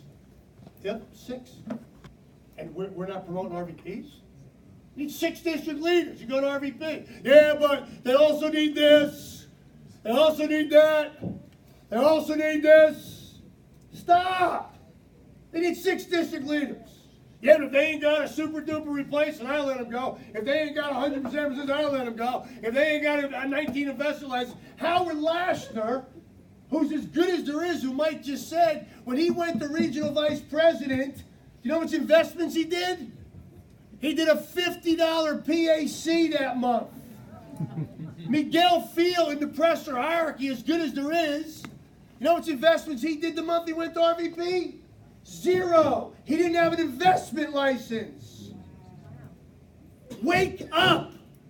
I'm telling you, if Miguel Field did not go to RVP, he would not be here making $400,000 a year right now. It's a fact. How many people have we lost because we haven't gotten the RVP? Kenny came up to me in wherever the hell we were, Dominican, and he's like, dude, I'm doing this, I'm doing that. And he's a stud. He's as good as we have. And I said, hey, Kenny, how many RVPs you promoted in those 2 years? That's what you got to do. And like a champ, got it. But it's hard to make that change. But it comes down to what you're committed to. So I put a little presentation together.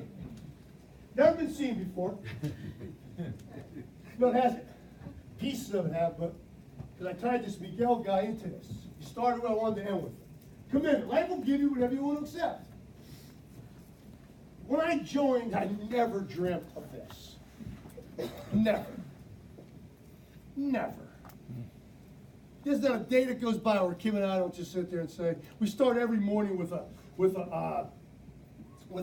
text message from Jesus, okay? It's called Jesus Calling. And I'm so hyper I can just start my day and really miss stuff. So I've trained myself, and I'm not perfect at it by no means. But my goal is, because I get a lot of messages, my phone goes off at 10 o'clock at night. If you ever call me after 10 o'clock, it goes right to, doesn't mean I want to talk to you, I try to shut my brain down, and it's not easy for me to do. So it goes off at 10, it comes on at 7. And usually there's a lot of stuff on here when I wake up. And I used to just wake up and get right into it. So now I have this, it's an app called Jesus Calling. I'm certainly not preaching, I need all the help I can get. But it's a great little thing for Kim and I every day, even if we're not together, we read it and we'll talk about it. And we do that, and then I start the day as far as what we're committed to, what do we want to do? And when I think of, if you look at our calendar, it's crazy.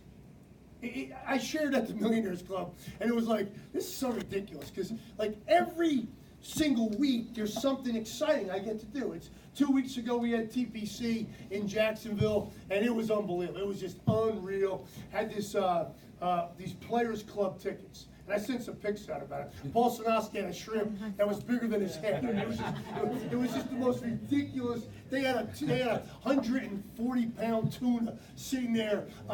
They had Kobe beef. It was just unbelievable. I mean, I overdid it. Like it was just wonderful.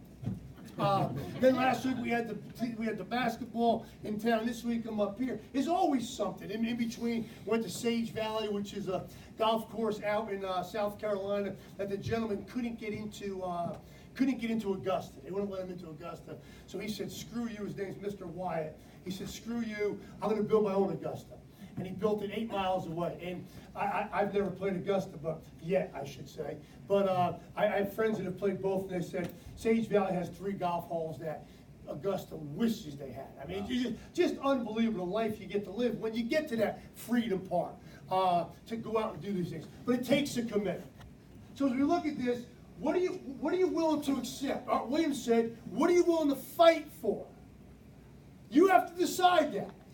Does having 3 RVPs in the next 3 years excite you? I promise you that will change your life. Now, having the 3 RVPs is not what's going to change your life, because 1 or 2 might struggle. Will you be able to deal with that? I have RVPs that struggle. Just because someone's an RVP doesn't mean they're going to make it. And where people blow it is they allow that to stop them from doing what they got to go do. Isn't it great to know you only need 1 or 2 people to change your life forever? Yeah. We're all 1 person away from an explosion, but you never know who it's going to be. So as you look at this, this is called a My Zone energy points, okay? My Zone energy points. I work out in the gym. I've had Mike there, and I need it because my metabolism has changed. I never gained weight. My nickname was Stick in high school. I never, ever gained weight. I couldn't gain weight. I would eat Carvel. I would just eat and eat. I would never gain weight. I was in business for 25 years. Never gained weight. Just couldn't do it. Just wouldn't happen, okay? Well, I don't have a big shop no more. My lifestyle is dramatically changed. My metabolism has obviously changed because I have a gut, okay? It's my 32s sure as hell don't fit, okay? My 34s, we did a clean out the closet the other day, and Bill Ruday came over. He's like, "Dude, this is the best day of my life." Holy shit, he left there with God knows how much clothes. So I'm very committed to this My Zone where I got to get 1,300 points each and every month. And it's a goal. Just like maybe you got to get a deposit every day in your jar, which I know most of you don't, because you're not going to do what Miguel did, because you're still going to do it the way you want to go do it. But I need and I like a scoreboard. I think it's very difficult to play a game without a scoreboard. As a matter of fact, I know this. That's why I don't like soccer. Nothing against soccer, but it's a very difficult game for me to watch, because when the time runs out, the game ain't over. Makes no sense to me, okay? It's just the stupidest thing ever, okay? How come they can't coordinate the clock to the friggin' game? I mean, it's just like all of a sudden some ref says, "Okay, we got 9 minutes of penalty time," or whatever. What do they call it? Extended time? Stoppage time. I mean, just stop it when you're supposed to stop it, like every other sport, okay? But anyway, so it's hard for me to watch that. But the World Cup and stuff, those guys are amazing athletes. They're amazing athletes. So anyway, I'm just going to take you back in time. This is 2018. I was a bronze. You start off with no status, then you move up to bronze. I got to get 3 more months of 13. I'll move to silver. That day I got 112 MEPs, and MEPs are My Zone energy points. It's all based on your heart and this and that. Now, this is an excuse. Thank you. I'm confessing that I take heart medicine, so my heart rate stays down. I kill myself in this crazy stuff, and I'm getting 112 MEP points. Other guys, Kim's got 190, and she just walked into friggin' class and did her makeup. That's exactly it. She works out hard. But so this was this date, and it was April 23rd. I was running out of time because I still needed, how much more? I needed 278 more MEPs up at the top. See at the top. So then the next day I worked out again, the 24th. I need 190. I got 88 MEPs that day. Then I needed 193 more months. Then I got 120. I need 68 MEPs. So it's a scoreboard. Follow along, okay? Then I got it, okay? No MEPs needed. That month is now done. So I'm gonna move to silver. It went from 3 months to 2 more months. So this is back last year, 2018. Still that, right? Now we go, now we're up into, March 2019. The gym closes. TPC week, they close. That's where I work at TPC. So I'm gonna work out my own, but then I end up in the Players Club. The Players Club's free alcohol, Wagyu beef, lobster, craziness. I don't work out that way. I need 764 MEPs. I'm gonna go to a golf tournament, but I'm gonna work out there, and I keep putting it off, like a lot of us do.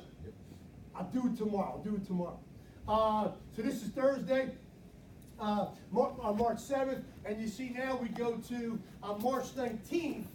I need 610. I got a workout in after TPC, and I'm like, oh crap. My dentist calls and says, listen, we gotta get that crown fixed. But I don't want to fix the crown until we get those wisdom teeth out. I'm like, man, all right. So we start planning that. Then I got to get these workouts in, but you can't get workouts in if you. An operation. It was surgery. I mean, they put me out. Next thing you know, I feel this, and I'm like, I don't know. I woke up eating ice cream. It was awesome. Not good for the back. I should have worn my belt. Just use a heavier spoon. So now I need 304. Sunday, March 24th. That's the other day. I wake up and I do a cardio at the house. I said I got to get some reps. I'm like, can I go back? I got to do that. So this is. Then yesterday. That's Monday, March 25th. Oh, no, then I worked out at the gym on Monday. I get the operation on Tuesday. I show my phone. So here, I still need 150, right? Yesterday morning, I wake up in my phone, because I didn't make a slide of this yet. We're flying out yesterday morning, I go, babe, I got to get some reps. So I go on the damn thing in the gym at the house. You ever think of wearing it when you're having sex? You might want to work that in with Kim over there, right? Meeting's over, I gotta go get my He could have picked up 2 more MEPs for us last night. Maybe 1, okay, come on. Don't catch me. You're making me blush. I'm starting to sweat now. They don't call him Speedy Gonzalez forever. So here, Fletch, just shut up. So here I was at 150. Now it's saying I need, let's see what it's saying here. Oh, God. Yeah, so now it's saying I needed 150. Now I need how many? 99. 99. So I got 51 yesterday morning. I had to go work out today. I had it. Okay, because I got to get this done. I traveled tomorrow, and then Sunday's it. I woke up this morning. I felt like somebody took a hammer to my head. I mean, I got something going on here. I got something up here. I'm like, I got to rest. I got to speak today. I got to speak tomorrow. My point behind this is this: the month is over when. Sunday. From Met points is Sunday. Right? So guess what? I got to get 99 points, 99 MEPs by Sunday night. Or this thing goes, I've gone, you look there, I'm gold now. Okay? No more bronze, no more silver. This son of a bitch works this way now. It's unfair. I don't get 99, I go back to no status. What? See how you just reacted? Wow. That's nothing compared to this. That's awesome, Jimmy. Yep. Nothing. I wish you reacted to this the way you just reacted, how unfair that is, that you go from gold to no status. That's awesome.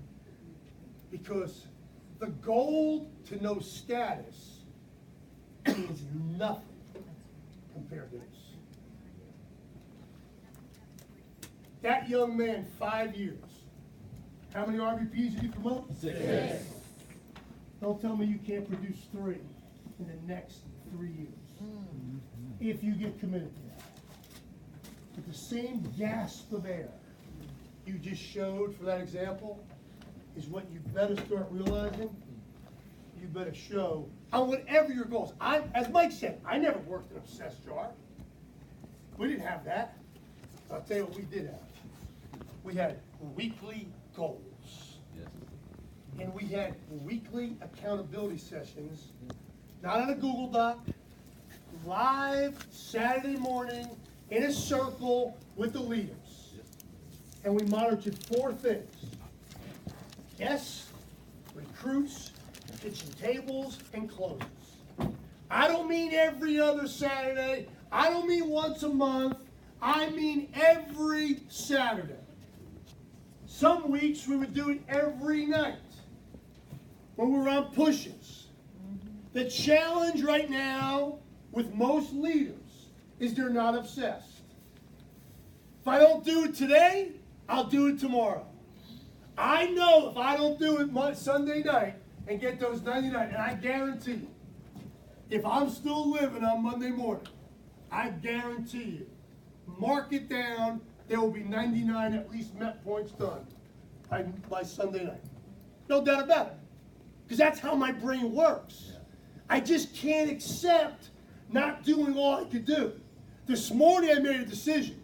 I said, okay, I gotta pass things. I wanted to come here today and tell you it was done. I said, nope, makes the story even better, which I'm bullshitting myself. I still got, I'm not gonna do it tomorrow since I can't, because I get home late tomorrow night, but Sunday will be fine. I got a wide open day Sunday. And when I do cardio, it takes a little longer than the other work that I do, but I got plenty of time to get it done. My question to you is, how much time do you have to get it done? To be somebody? To get out of Primerica what you want? We're only on this earth for a flicker. It's the 3rd month of the year. We run games around here. We have 12 games a year. Game 1 was January. Game 2 was February. We're in game 3 in March. What's your record? You 1-0? 0-1? 2-0? 1-1? By the end of March, you gonna be 0-3? Or do you know? Do you know? And if you know, are you honest with yourself?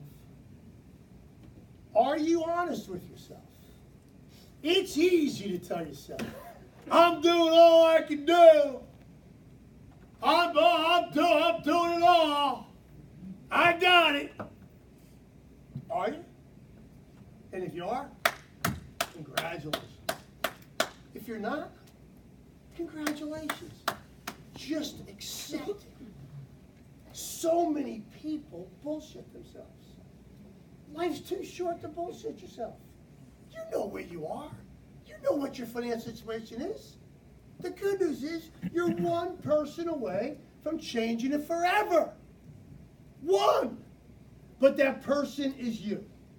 It's not somebody else. It's you. It's you peeling back some layers and saying, why do I do what I do? Why do I focus on this? Why do I allow that to distract me? Why? And I know why for most. I know why for me. It's my pride. I don't want to look stupid. I don't want to screw up. But let me tell you what looking stupid and screwing up is, in my opinion, in this business. Not getting out of it what you want for your family. That's crazy. It's nuts. You produce an RVP, that's $50,000 a year to your family. I put this away. These are notes from 1984.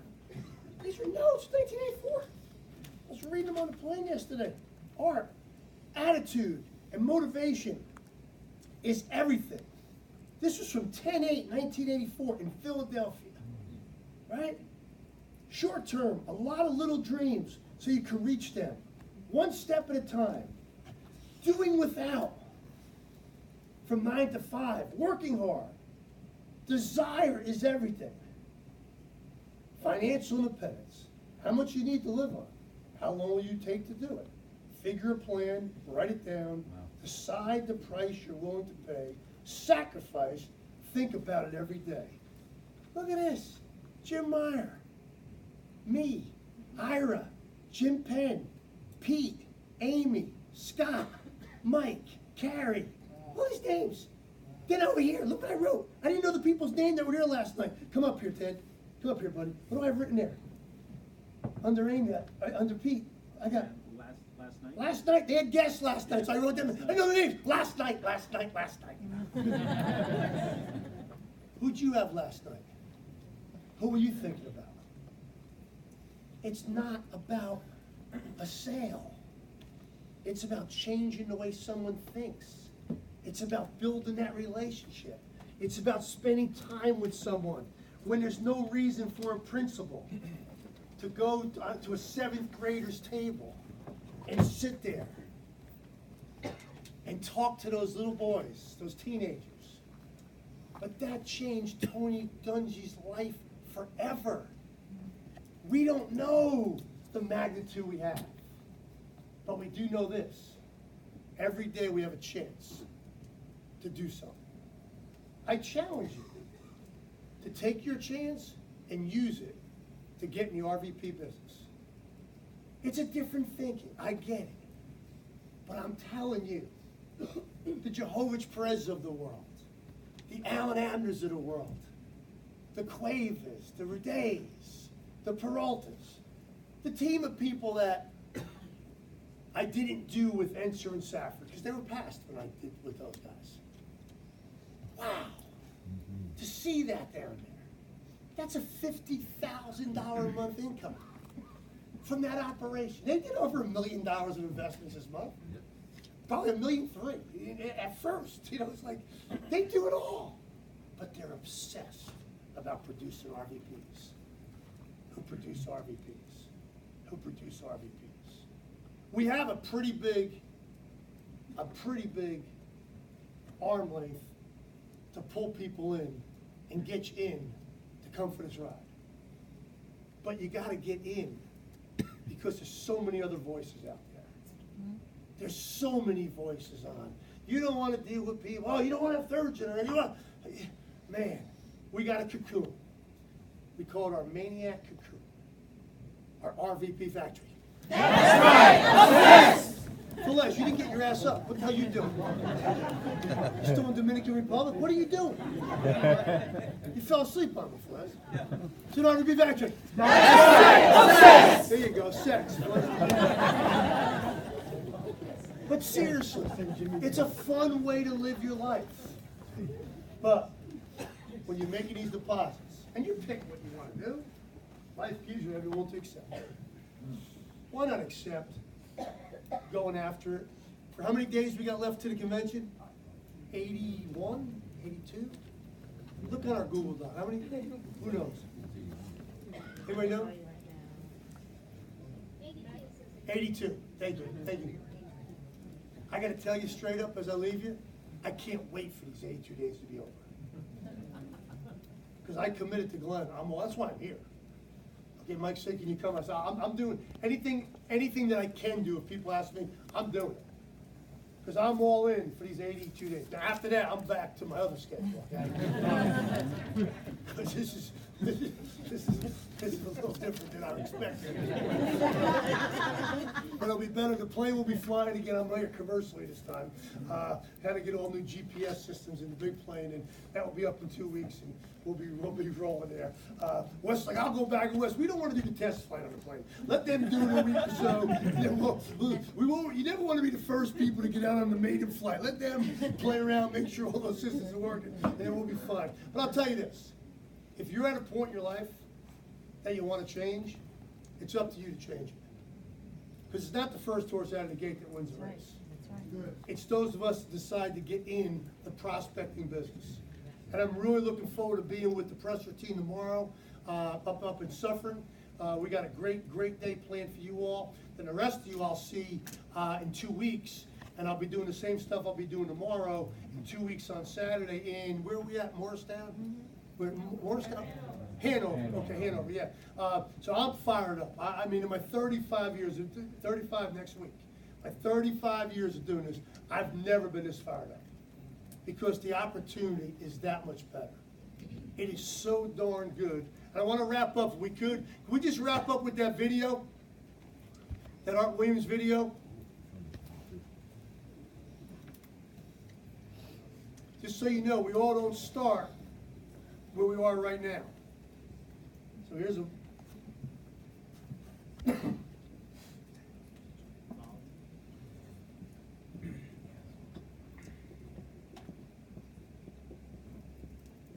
We got no volume.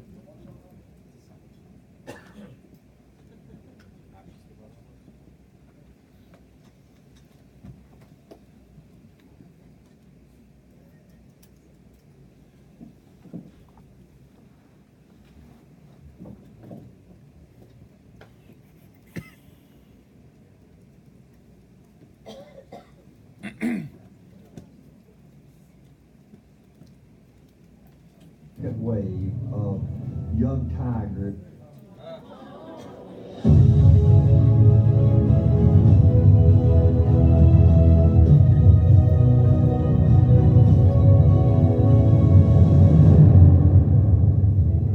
Jimmy Meyer, a 1990 MVP. You know, Jimmy was something else. Jimmy was part of this second wave of young Tigers that just exploded A.O. Williams nationally. You know, as a coach, you look at all your players and you try to pick out their strengths, you know, the things that they're just the best at. Jimmy Meyer was just like the ever-ready bunny.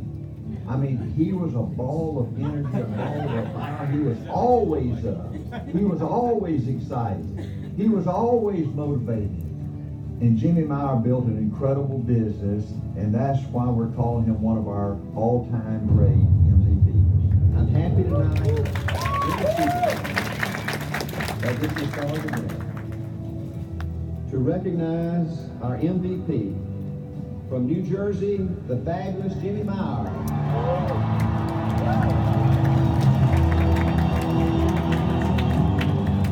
See, that wins, you can never lose. Any day you want, you can start over again. Any day. But most of us aren't willing. Most of us hold on to the hurts of yesterday, to the problems of the past. It don't matter what happened yesterday. What matters is what's going to happen tomorrow. See, tradition told Jim Meyer at age 22 years old to go out and get a job, work 40 years of my life, and then retire like my dad did. When I graduated college, I was excited about what's next. Being a basketball player, I realized that there wasn't an option for me to play at the next level. So it was time to go get a job, get into the workforce, had the resume, and it was a time back in '83 that people weren't looking to pay somebody a lot of money. As a matter of fact, they were getting rid of 50-year-olds and hiring 2 24, 25-year-olds. So I was disillusioned in a lot of ways. And thank goodness my dad had an opportunity for me to start with him in the Daily News. And I was working with him there, but man, he only gave us, excuse me, my dad, we made the same hourly rate, but he had more breaks than I got because he was there a lot longer. And I'm like, is this what I have to look forward to? What the heck you doing? What's this A.L. Williams?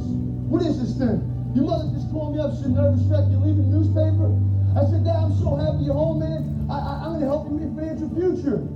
He said, I've known you 23 years, you ain't touching our damn financial future. And I saw the marketing plan on how it was a pushing up people mindset, which I never heard of anything. The Daily News was, if I showed up to work, the guy behind me on the priority line didn't get to go to work. So there was no helping other people. Then they talked about, we don't care about your background, we don't care about your education, we don't care about your race, we care about your desire, your will to win.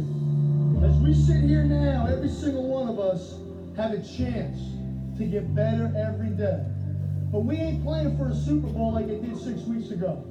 We're playing for your life. There ain't nothing more important in your life. See, it's yours, not the person sitting next to you, you. If it's not making you toss and turn at night, You don't believe it. It doesn't matter if I believe it or not for you. I am telling you, from 1984 to 1986, middle of 87, most nights I got in bed exhausted. Because I was so I didn't want to miss this. I was so obsessed. I was so scared that one day our Williams might say, you can't recruit no more. Whatever you got now is all you can have. And I'd be like, oh no! I don't see that in most people today. So you gotta become excited. You know where excitement comes from? Inside. Not in the paycheck you get every week. It comes from knowing where you're going. Doubt is the biggest dream killer I've seen in my 35 years. So we work very hard on getting people to keep your dreams bigger than your doubts. But the world we live in has so much negativity. And the news and just the mess, that crap. And it's worse now than before. It's always been bad. There's always been crap going on. Mike Williams writes a book called Pushing Up People. Man, oh man, every night before I go to sleep, I read this thing. Just a few pages. I hate reading. But I like filling my mind up with positive stuff. So many people go to sleep at night watching the news. It's a choice on what we're going to listen to. It's hard sometimes to believe that you're one person away from an explosion. But that's the facts in our business. But the one person is yourself. When you start believing that, you know what? I can do this. And I am going to do this. I'm going to find that explosion. And you start walking a little faster. Talk a little louder. Smiling more. When I started smiling, I attracted people to the changes I was making because they saw that. Be the best you can be. It don't matter what the guy next to you does. It matters what you do. I think it's that burning inside, that clear, concise mental picture of knowing where you want to be. I got my license in June of 1984, and there was a contest going on to win the Boca Raton Beach Club and Resort. I kept hearing about this Boca Raton Beach Club. It was a millionaires club, and we were fortunate to win that. And next thing you know, the man walks me up to the room, and I'm in this tower overlooking the coastal, and there's views of the ocean. I started thinking, I'm kidding me. And my belief level went through the roof to, I might do this, to I'm doing this. And not that I thought I'd fit in the Millionaires Club, but I wanted to. I loved the people I met, Art Williams and the other leaders. They were down to earth, real people, former jocks, teachers, and I thought I fit in. Meeting those people live let me know that this is real. This is possibly going to be my life. And what's amazing is it became my life. You know, the team Jimmy built was just unbelievable. Look at these numbers. 263 RVPs, 47 SVPs, 21 NSVs, 5 SNSVs, $5 million earners. Jimmy was cash flowing $1.9 million. Can you believe that? His yearly cash flow to his sales force is $39 million. Over 10 years, that's $390 million. It's unbelievable. And in 12 years, Jimmy's business will be worth $1 billion.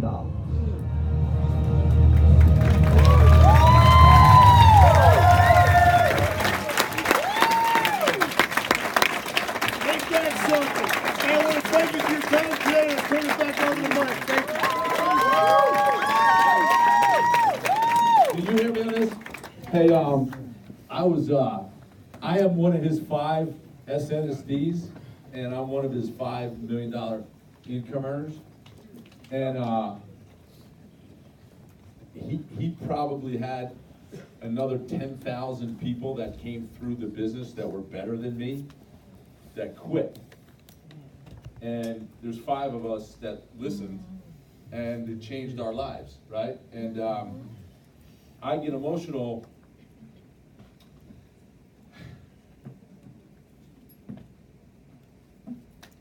Sorry. Now listen, I was there in 1990, okay? those of you who've been to the conventions now, it's been a long time since I haven't, thank God, I haven't not sat on the floor. Because it is a different convention on the floor than it is in some of the other areas. But I was there in 1990, and I was in the seat in the New Orleans Dome that was the one that was the farthest away from the stage that you can be that night. They rotate you around, and it's just kind of, I don't know, luck of the draw, or somebody complains, we were there last time, so I was the guy with the hot dog dude in front of me, you know, and Jimmy was this big from where I was, and that, we got MVP at this last thing, but they gave 5 or 6 or 8 MVPs for each level of the of your, at whatever level you are. There was 8 or 10 or 12, I don't know. That's why if you saw a video, we'll show it tomorrow, of me and Mark Marchesani and Jim Penn and Jim Meyer. Jim Meyer was on stage, MVP of MVPs, and then we got MVPs as SNSD. But when he got that MVP award, they only gave 1. Like, when you get they didn't give an MVP of the Super Bowl to every position on the field. Like, the MVP for tackles was this guy, and the MVP was Gronk for tight ends. It was Edelman, MVP, right, of the Super Bowl, which makes you kind of the MVP of the National Football League, basically. Right. That's what he was in 1990. How old were we in 1990? 29 years old, MVP of a company that at that time had 225,000 people in it. And it was my buddy from Wayne Valley High School. And as I watched it, I think about all the assholes that told us from Wayne Valley High School how we weren't gonna make it, and how this was not for real. And you guys are a bunch of BS artists, and oh, here they come, here comes the pyramid guys. And all that stuff, so I watched that, and I lived. See, the thing is, you hear about planes, and you hear about, you know, all these things. I watched it, man.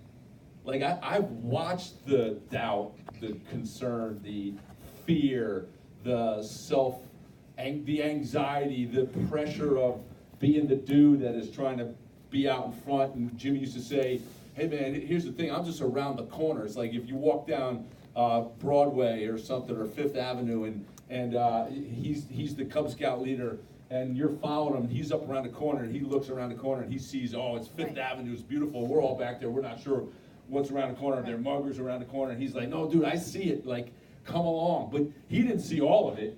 He was just following someone else who had thought he saw it, who was following someone else who thought he saw it, who was following Art Williams, who saw it, right? And so we just kind of followed, because that's what you do when you find a leader. You follow the leader, right? So he was the MVP when MVP was one person, not when there's 63 MVPs. I love I got an MVP award. It's one of my favorite things ever. It was the best thing ever happened to me. But it wasn't the same MVP as the Jim Meyer MVP. You understand that? And so don't take this like tomorrow we've got him here. Juliet says no door tickets being sold. Bullshit. I'm the guy who says whether door tickets are sold tomorrow. Okay. So if you get Juliet, find me, because if you got people that you can get there tomorrow that don't have a ticket, we'll sell them a ticket at the door, or they can be my guest. Okay.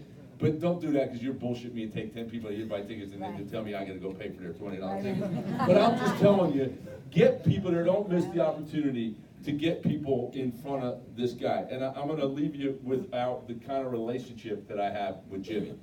I called him up and I said, look, we need the dude at this point in our career that is pure on the reason this company exists, which is to build generational wealth for you and the people that you bring in, that is building generational wealth for you, so that you could build generational wealth for them, and so on and so on. He stayed pure to that message, right? Make sense to you? So I called him up and I said, do me, I need you, and I just want to give you a little scouting report on our team. Jimmy, I'm I'm not the same as you, so I'm like a little gentler with some. So they may not. So can we focus on like, because I got guys that do a lot of securities, and then some of them are insecure about, like, if I say something, they think that maybe I'm discounting the way they make money, and this is what he says to me, bro, can I help you with something? Bullshit. He goes, bro, bullshit. Here you go. This is what you're doing, Mike. Crazy Jim Meyer's coming into town, and he's going to screw up my little business because they're all sensitive. He says, so here's the deal. I have a golf tournament on Saturday that I won last year. And I'm the returning defending champion of that golf tournament. So you do your own friggin' meeting, and I'm going to stay here and play golf. Okay, you feel better now? I'm like, oh, how the hell did we get here? Like, how did this happen? I'm like, no. You're afraid I'm going to come. And I said, no, that's not true. But I was afraid that he was coming here and he's going to hurt your feelings. So he knew exactly I was BSing. He knew exactly I was coming in the back door to just say, could you just be a kinder, gentler Jim Meyer, you know? And let me just tell you something. Kinder, gentler doesn't get you your goals and dreams. That's right. And it's something that I really have a hard time learning, but he's been a really great example of it. Now, let me just tell you something. Some of you guys cannot do to your team or have the conversation with your team that Jimmy has with me because he has many more deposits into our love bank than he has withdrawals with Firm Talk.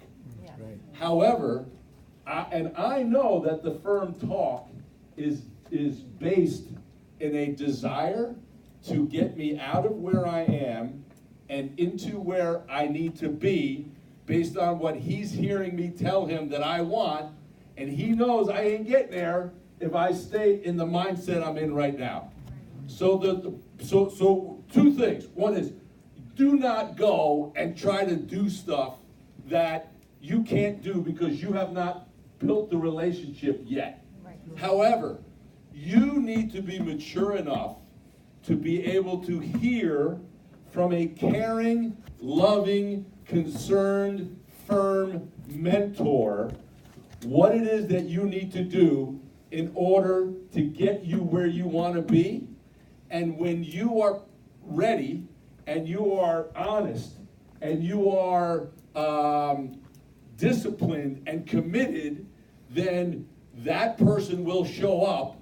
And if you are open enough to be self-aware and introspective and make the honest changes, then you'll get the things that, well, I don't know if you get the things that, because Bill Whittle helped me with this, like, you ain't getting the things that I got unless you do the things I did, okay? And you do the work on yourself that I did, you know? But you can be honest with yourself, and you can do the work, and you can do the self-improvement, and you can get those things if you're honest with yourself. So I just want you to know there's 80 million places that the two of them could be other than here in New Jersey, and they chose to come here because we asked them to help us, and they decided to come do that.